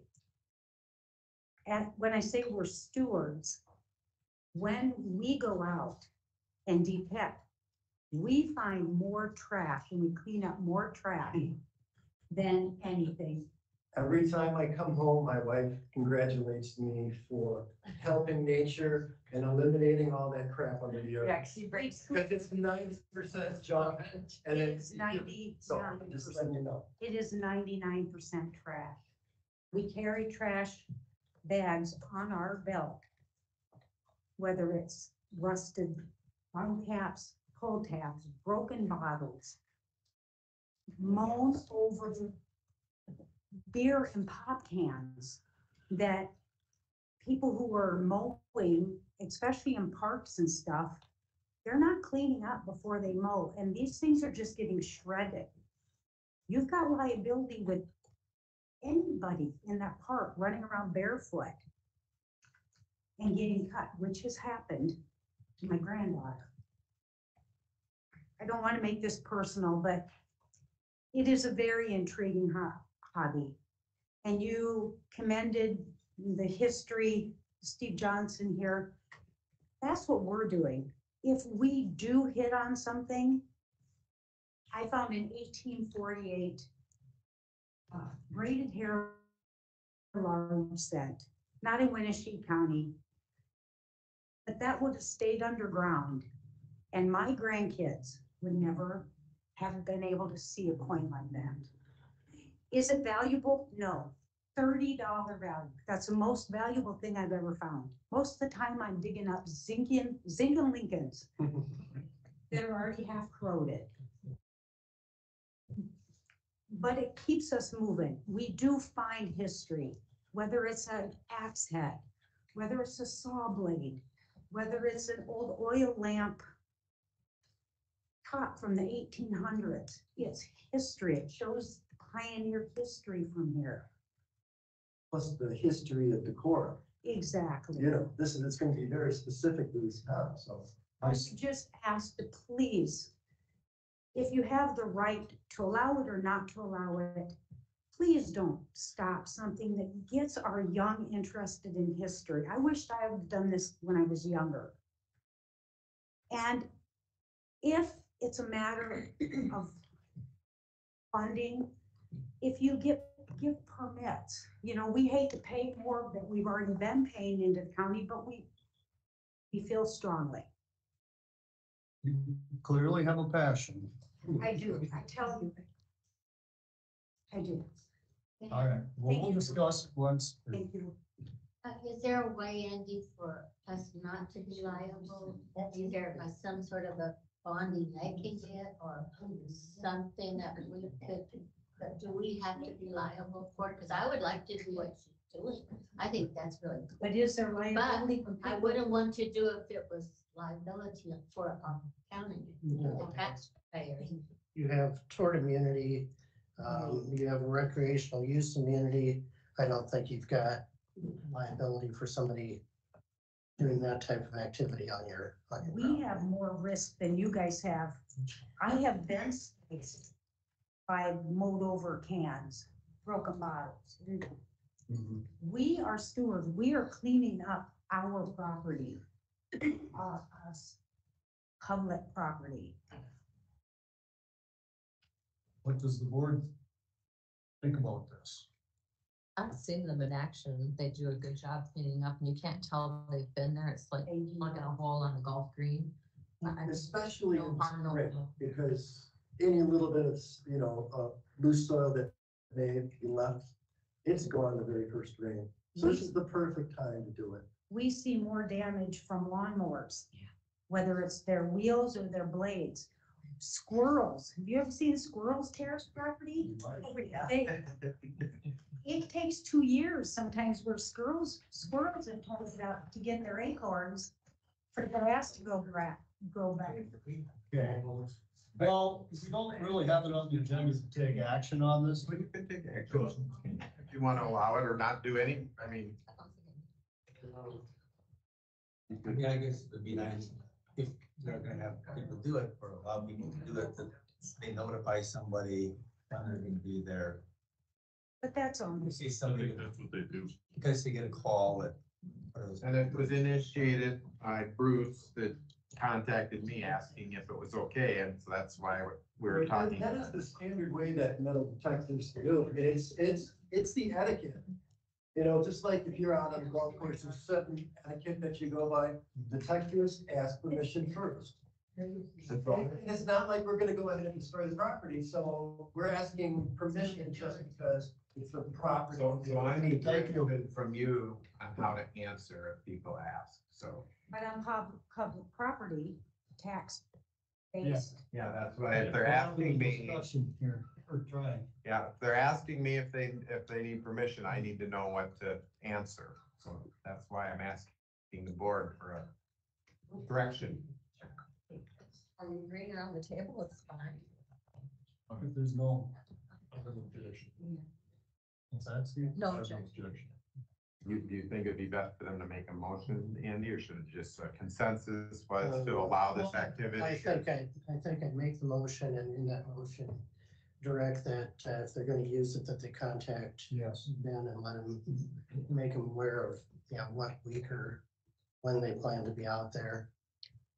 I would motion that we allow people to do this as long as they ask permission and have a limited time that they're doing it. I only have 2 hours in my back. Well, there's more people that might want. I'm done. Well, there's more people that might want to do it, and we own multiple properties in the county, and. Or can you just make a little paper up and I was walk on it the up? side. I If was they, on the if they, side. well, you don't have to sign, but just that here, you were up at the auditor's office and got something that shows that It they it don't. would be easier to have it if they can call or email, but if you want to make them come in and sign something, I mean, just so they have. about just notification to the county auditor of Intentions. intention of I attending. think that's enough. But if there's no liability on your part.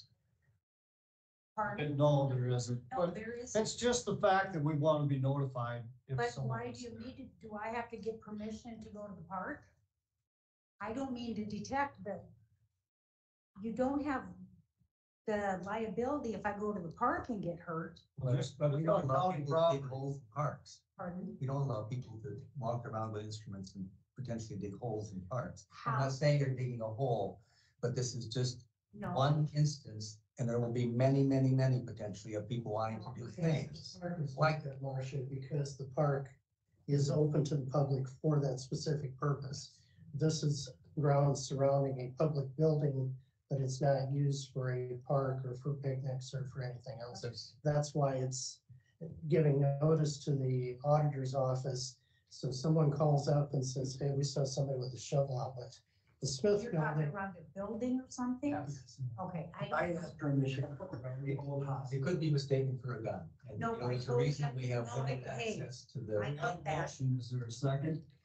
Second, Who made the motion? Mark. I am trying to just clarify. Yeah, You're we'll talking get the about building. clarification after the meeting too. Please don't cut me off. Yeah, I have Motion listened to second. you. All those in favor say aye. Aye. Motion carries unanimous. We are dealing with an area surrounding a building, Okay, and that's what. not a public park. Okay, thank you. That's what I was trying to clarify, and I've sat here in this meeting and listened to Daniel cut people short repeatedly. Well, I'm just asking for clarification. yes. Thank you. Anything else? You want to talk to Andy about the, Oh, 3 area need, yep. Could I make a recommendation from experience? When I was on the Pioneer Cemetery Commission, all our volunteers would sign a waiver. And that kind of helped to eliminate any kind of responsibility of the county. And Andy's just stated there's no liability. And that waiver was something that was, They are not volunteers of the county if they're Right. doing this. They're doing this on their own. So that was a volunteer Yeah, just a committee suggestion. waiver, yeah. All right. Get back to that. Please, on the, So the- area and aging. The board accepted the terms for the 3 that you had already sent drafts and everyone agreed, so we'll have to have clean ones and get signatures. So that area agency on aging is still in question. Bruce, I won't email you back if you've got your answer here. I'm fine. Okay, so you let me know when. I'll contact. Okay.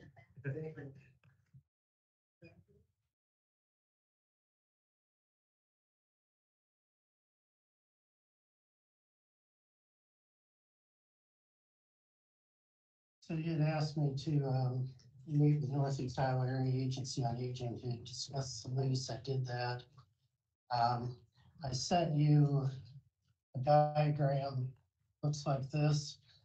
There's a yellow highlight around the outside edge is what they had originally been leasing, which was the 1,865 square feet or whatever, under their existing lease.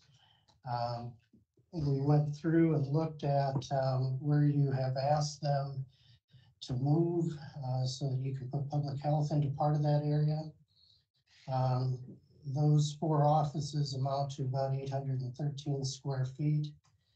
The other area immediately in front of, I think it is C and D, the 2 that they already have, is reduced substantially. And I visited with Mark a little bit the other day, suggesting that rather than running a hallway from the east door to that area, that you look at putting a partition wall up from the first office, the west side of it, directly across with a doorway to the back. Couple of reasons. One, I don't see that hallway has much value, that short stretch. Plus, if you're going to have people in public health, wheelchairs, walkers, whatever else they might be using, getting into that hallway, down that hallway just to go out another door probably doesn't add a whole lot of value. And then if you would extend that wall through the reception area, you probably, and this is something you need to talk to Krista about, but they could put the receptionist in that room in the office that would lock, could meet with public health clientele as they come in there and could be directed to the correct doorway for public health. My understanding from talking to Mark is that that reception area isn't really used by Spectrum or anyone else to direct traffic. You put a sign up saying Spectrum entrance and an arrow to go in. That would, I think, if you put that wall through that first area, that would make that useful for Northeast Iowa Area Agency. But then they'd have to use their patient entrance as their own entrance. I think, I mean, and I can visit with Mike about that. I think that's fine unless you have someone who has ADA issues. Because there are stairs and you'd have to come in through the front, go through public health and through accessing that back area. But the other thing I pointed out in the email to you, I do think that there's some value here for co-location. You have a shortage of homemaker house services with public health. You have an organization that works in that area to try to keep people in their homes.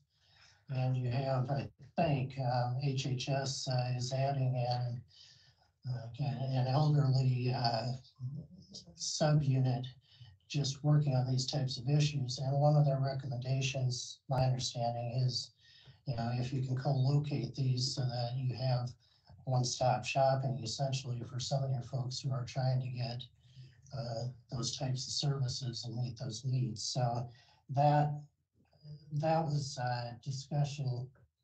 The last part was not discussion I had with Mike. The first part was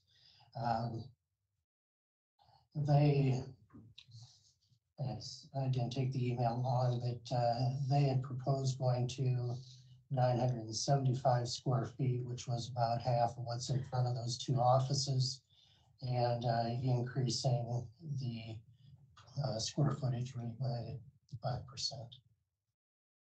And the terms that, I don't know how that works out, but it's $1,096.88 per month is what they're proposing. Correct. Take the 975 times 15, it's 1463. These numbers include just the office space, not the common space, and his original space that he's outlined here. This is common space, common access for the break room, the other employee restrooms back there. He did have people walking through. He did say that Spectrum is the one that used the door access back there, and that's also accessible from the south part of the building. There's a hallway toward those doors and into the restrooms and the break room. So it's not, there may have been some of that. That's not its primary use. They actually had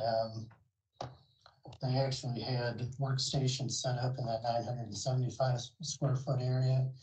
They had, correct. So it was being used as functional workspace. That's not where you're giving them with the hallway past A and B, to A and B. That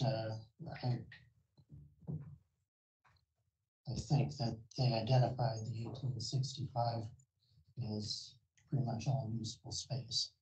This is what they have now in the wall, a shorter division instead of a long hallway. Is that right?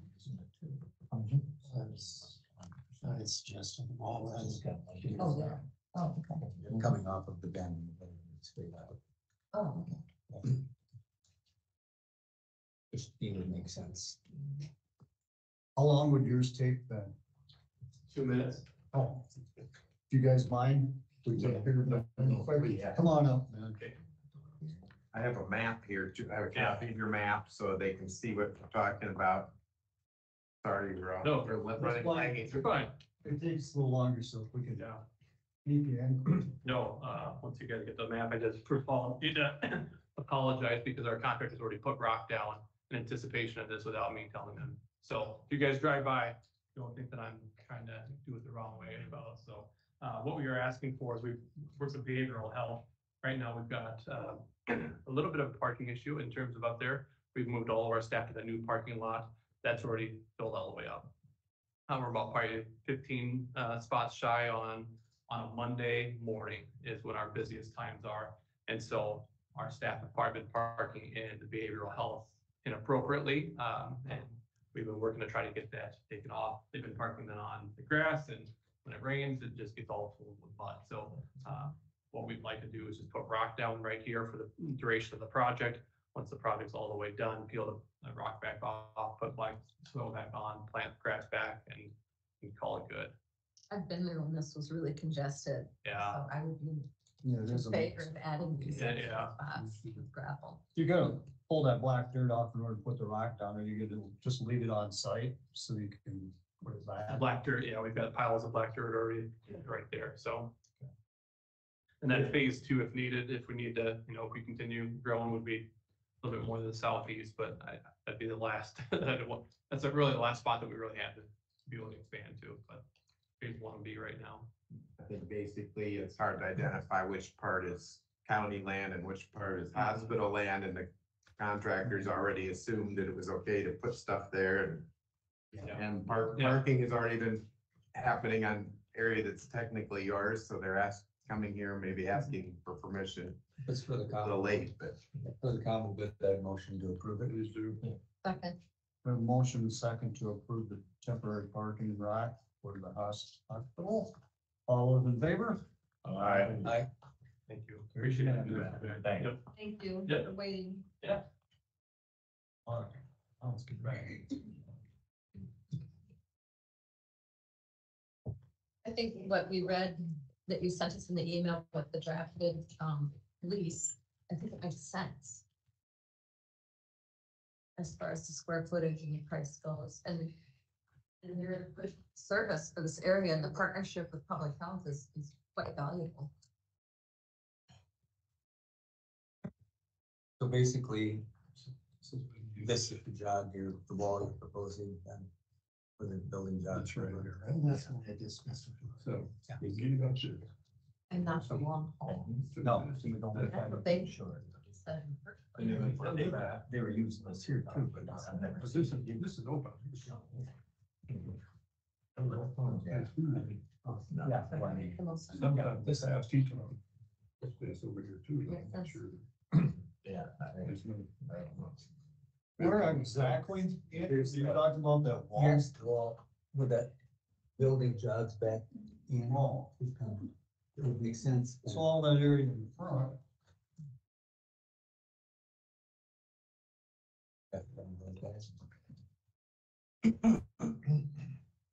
So there's the. Line. Thanks, Jerry. Yeah. All that common space. They have about a 15 by 24 area. In front of it, that would be somewhat similar, I think, to what the 695 had used for. We don't have this, this is spectrum space and that entry space right there. We have to tell, I mean, if we're gonna use some of that, you have to get scheduled with them So on that too. there would have to be another access door in there for the Yeah. ADA. Could it be just a partition wall? Yeah, I think you, and part of the fire code. I mean, you'd want to have an access door there because you're gonna need to have people wheelchair bound or whatever need to get back there and they can't come up the steps. But I think that'd be something that public health could work out with the adjacent tenant. Except when we limit access into here, or all of this other space that we have over here has no access for the staff to the lunch. Where's the Yeah, access to the there'll be a lunchroom? door here. Going through there. Putting a door in here and an access, where's the access wall in? Here. So the original hallway we were proposing wasn't a full wall to the ceiling, it was open at the top. Correct. So is that an issue with them? They want more privacy by having an actual wall there, or can we just put doors, partitions in there? Public health would want more privacy. Well, that's what I thought. You can't go to the, You can't go to go to the ceiling there just because of the design of the building. Or There's no you're way. talking about you can. No. Not front, you can't go to the ceiling, you can't go to the ceiling there because it's, So it could actually just. Well, it's closed through windows. It could just be movable And all the way up partitions. along here is windows, correct? yeah, that you can't If put we a, went back to here. Yes. You could probably get maybe a 10-foot wall in there. put that be about it, yeah, whatever. So where's his handicap? If we're putting a wall here, There'd and be a a doorway, door go through there. where do Well, his yeah. people come through the front now, through the front entrance? They don't come through the back, never have come through the back Yeah. entrance. So how do we He's bring them in? He's saying we put up signage and they direct most of their people to come in this way unless they can't go up the stairs. Then they need to go in and come through this doorway to get over here. That's what the discussion. So he wants a hall down through this. No, there isn't gonna be no, that we would discontinue that hall. We were gonna put a hall down through here. Come in that door and you can go to that area. So a person coming into the front entry is coming through this door and then this door. Yes. So this area, they're coming through this open area right here. That'd be public health and that just wouldn't, I mean. The hallway down through here and going like we had, I don't know.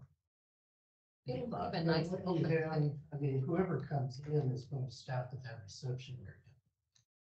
So, if they come in for area agency, receptionists can say, go through that door, take a left and go to the next door. Or they could come and get them and lead them through that. But, that is, I think, the exception rather than the rule. For the most part, the only people in there are the employees. You said they typically don't have drop-ins. People have to make an appointment. Yeah. Usually it's, they go out, not come in. So like you said, they can come out and grab the patient and bring them through public health because it's a public reception area anyway. Yeah. I think it really makes sense to go ahead and do that. And I think the terms he negotiated per square foot with them is fine. This gives public health a nice open lobby space Gives them a too, much without the nicer- divided wall. Much nicer space, and the reception area can be out in the other area. Mhm. So We're dealing with, he's taking the 4 best offices we have in the building for any use that we may have, giving us back 1 office and the open space that he doesn't use, and then basically uses almost identically what he's used before and wants to pay half the rent. Well, when you say he's taking that, you guys approached. Yeah, them we're and said, here's what we have for you. Yeah, and then here's the price too. This isn't, I think they were very happy with what they had, is my understanding, but, you don't really have many other places in that building to do this, and that's what you proposed to them, so that's what we're trying to work through. The only issue with this all comes in is if public health goes in there and they have to use that foot washing thing, that has to be put in right here, coming out of that wall, because that's the only spot where there's water and a drain. where's that at? Right here, Right in the corner. well, right in the center of the 2 bathrooms. Right here. Yes. Why is that an issue? Well, if you have an open door and no wall, you're walking right in on the foot wash clinic. They were in your original plan too, with that little wall. The wall was gonna be here. The hallway. The hallway. Could you put I'm thinking about the clinics I've been in, you can pull a screen around, or, you just mount something and pull the shower doors in. Or temporary walls, cubicle walls. I don't know how frequently they get used. I mean, that's a Krista question. They have foot clinic each Tuesday. So I would think movable partitions could be used. Well, that's a possibility. I was just bringing up the point. That is the only spot where anything being put in. You know, most TV watch clinics, they have a movable screen you can put out. Okay.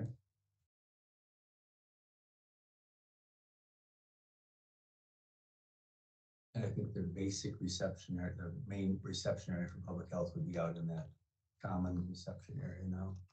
What I understand. I think it sounds like a good thing. We need a motion to. Well, if they got 975 square feet at $13 is, $12.46.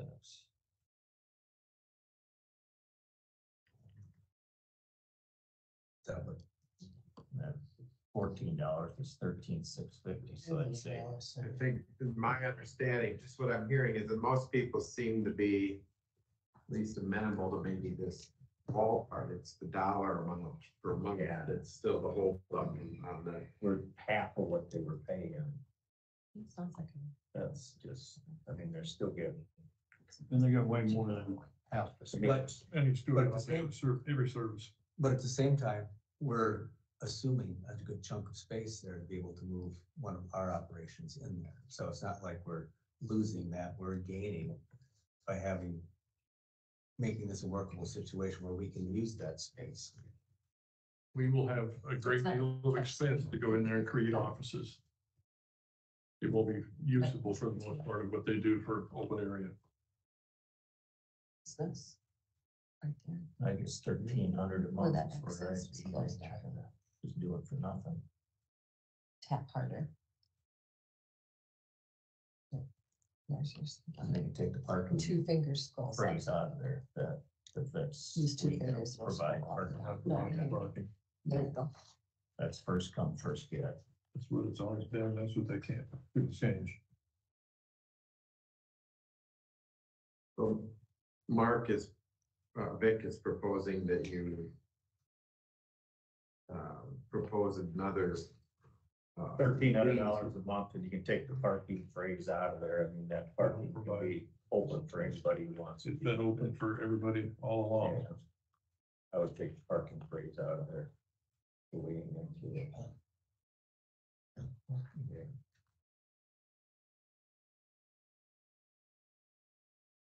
With the additional square footage Andy was talking about, if the 13 something of, it would be how much money per month?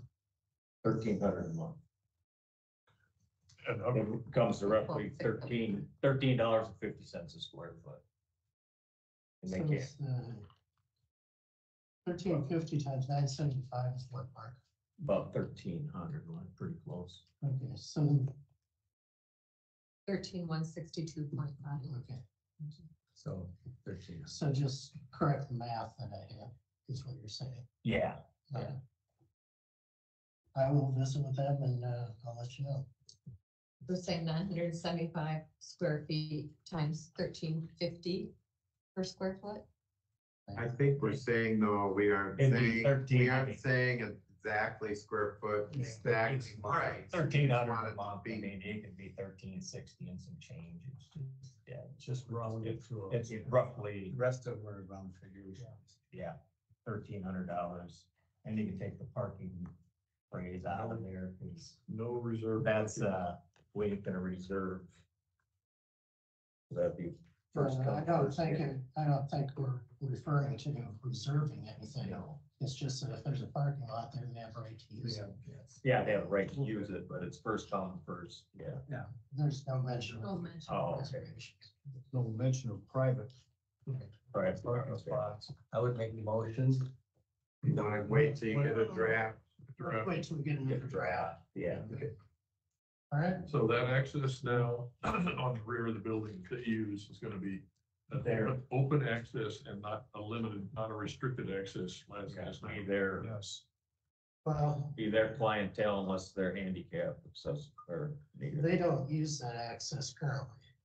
So what it would change from is, you would change to their access rather than it's Spectrum's using it now. Do we need a real? No, well, that side one area and aging uses that front one to the north.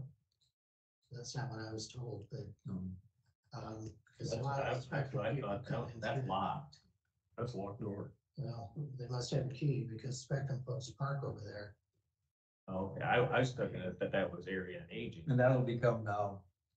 I would think maybe we want that in the lease agreement, that would be their primary entrance with They ADA. have the right to use the other Use that entrance for an ADA. ADA, and then accessibility. Spectrum be asked to use the other entrance. we don't want to box ourselves into having to have a full-time receptionist there directing traffic.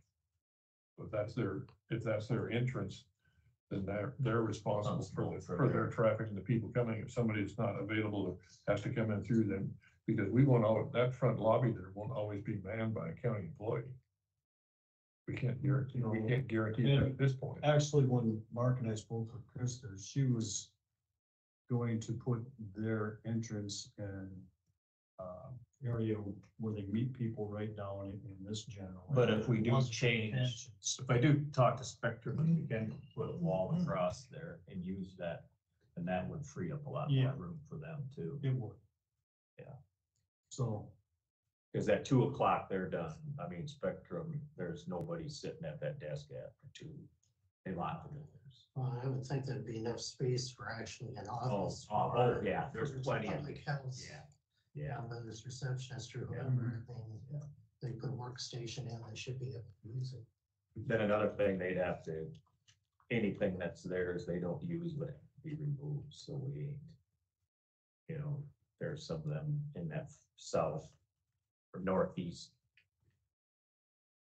library cubicles and stuff.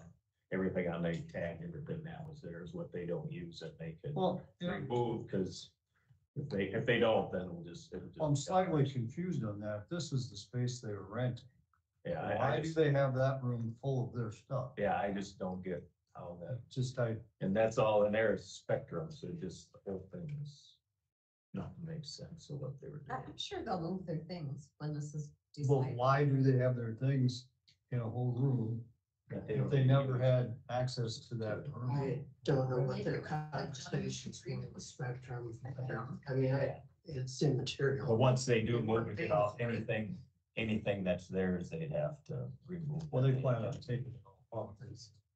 Say that I think that the way we're talking about all of this is unnecessarily controversial, like there's a fight or something. It's not a fight, it's just negotiations. Yeah. And when they get this new lease worked up, of course they're gonna move their things. So I don't expect there to be a fight and there's We're nothing not fighting, unfair we're right not now. that surely. Well, the way we're talking about it sounds like there's friction and we don't No. need to have friction, whether it's intended. So Andy, we'll go back, talk about this proposal to them, 1,300, and bring it to a new draft lease, and we'll talk about it again next week. All right. The other, Andy, the other question that. I got 3 questions. Okay, so You're gonna have 3.5. 3.5, what do you got?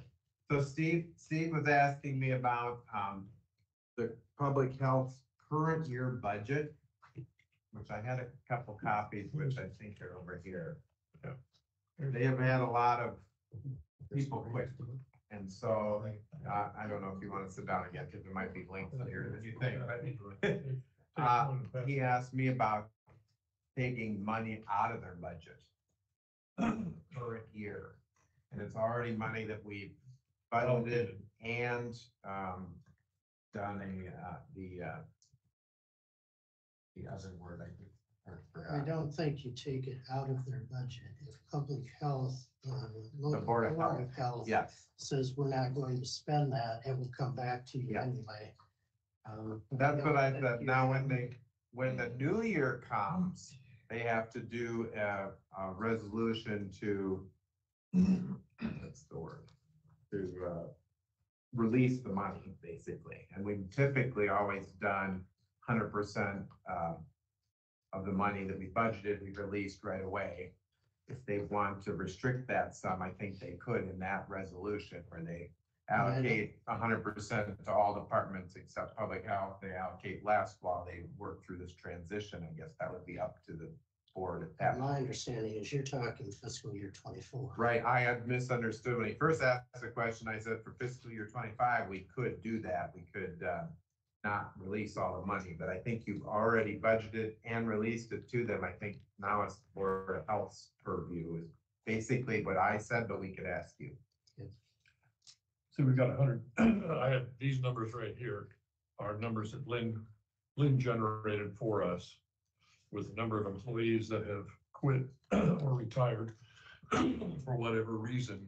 So we have $145,441 of wages FICA expense, IPERS, and health insurance that are not spent out of the budget of 24. So if we don't have any control, and we certainly don't want, when I get reports from employees down there that call me up and say that there's shopping going on for furniture for the Spectrum building, that's premature. But I don't want to see the monies out of the current budget expended that don't need to be expended just because they're in the budget for public health. So anything we can need do. to express that concern to the Board of Health through your representative. He will do that this week. This is, the second report is through April budget expenses against fiscal 24. And then if you look at the numbers from Ben on the 25 budgets, public health is at $1.1+ million for public health budget. That's a gross. That's an expense. Doesn't take into effect into account their revenue, but yes. Well, that was money allocated to Board of Health, so isn't it up to the Board of Health what they do with that now?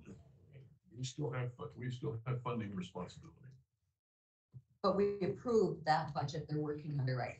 We approved that budget based on the number of employees being at full staff. Yeah. Right now, we're down to It's up to one, Board of Health. we're down to one person. Fiscal year 24 is up to the Board of Health. Yeah, we have one RN, the new one that was hired. We have 1.5 health aide, we have a biller, and we have an HCA administrator, Lois Frana. That's what we have for staff. So right now, we're working in fiscal year 23, 24. And Correct. we've already approved the budget, so it's up to the board. That's the Board of 25 is up to the board. The fiscal year 24, 25, then we have more. Yep. Yeah. But that is a real problem. It's hard to justify monies that are spent that were allocated.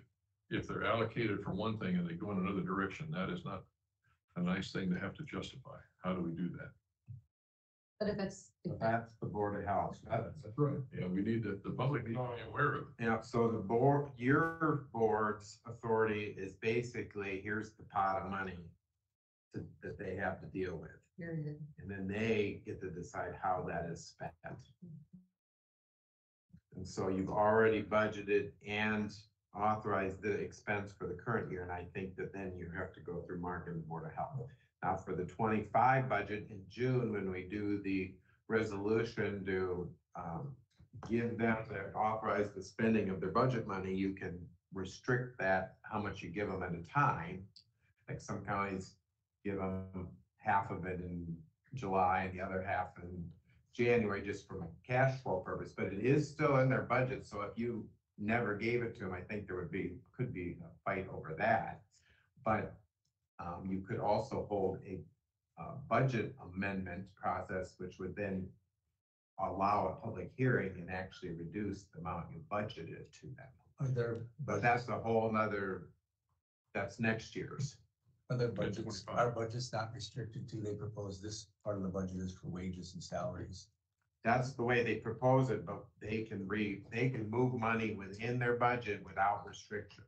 I mean, you have other departments that do that frequently. I mean, like, yeah, I mean, even John Halverson, if he spends a whole bunch on gas to heat the building, he just knows he has a little less to spend on something else, maintenance or something later. Software expense go up this year, so if software out of data processing and out of miscellaneous, it's not uncommon that those line items. Yeah, the line items are for justification and tracking. You still should record the expense as what it was, but if that line goes negative, you can access your other lines without any restrictions.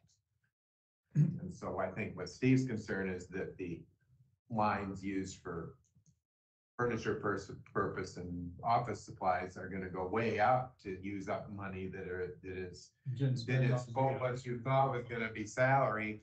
And so then it's up to the Board of Health to give Krista direction. Should come with good reason. why the money was changed from one direction to another. It's up to the Board of Health. It's not up to us at this point for this fiscal year, is the point. I guess I still go back to our overall county process then of wages and salaries. To me, it should be a separate silo that you can't transfer over to miscellaneous expense. I would agree with without improvement. It sounds good, but that's not the way it is. But it can be an internal thing we do. Not for the separate boards and elected officials. Once their money is in their budget, they have the authority to decide how to split it up. Separate boards and elected officials have. Conservation, Board of Health. Yeah. It's an Iowa code. Anything else? See you, Andy. All right, thank you. Thank you very much. Move to adjourn. Second. A motion and a second for adjournment. All those in favor say aye. Aye. Meeting is now adjourned. Steve, thank you for getting these numbers from Lynn. I thought Lynn could make us all smarter, and especially for Mark when he goes to the board meeting on. And so I appreciate Lynn's staff for doing it. It's all help we can get. Are you My trying to job. take something away from his intelligence there, Steve? Or- I know that Mark No, he's trying to add to it. some of his own numbers, but Lynn's numbers are better. We are, but we're still talking too. So I don't think we should shut it off until. As long as there's 3 of us in here, I could try to leave it on. There's no feeling like we're taking care of business without business.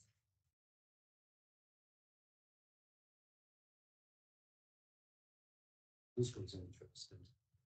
Had any of this building been touching this, you can't build over here. Right.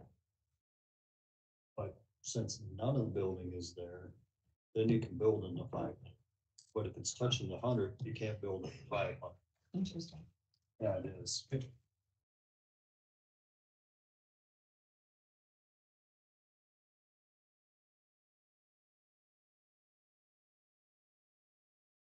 They got a copy of next year budget. So I know how many. If you wanted to see Next public year. health, next year budget, that's their next year. budget. Public health. That's the same one they submitted, isn't it? Yeah, it's the same one they submitted. I just, it was up for discussion, so I made some copies. Oh.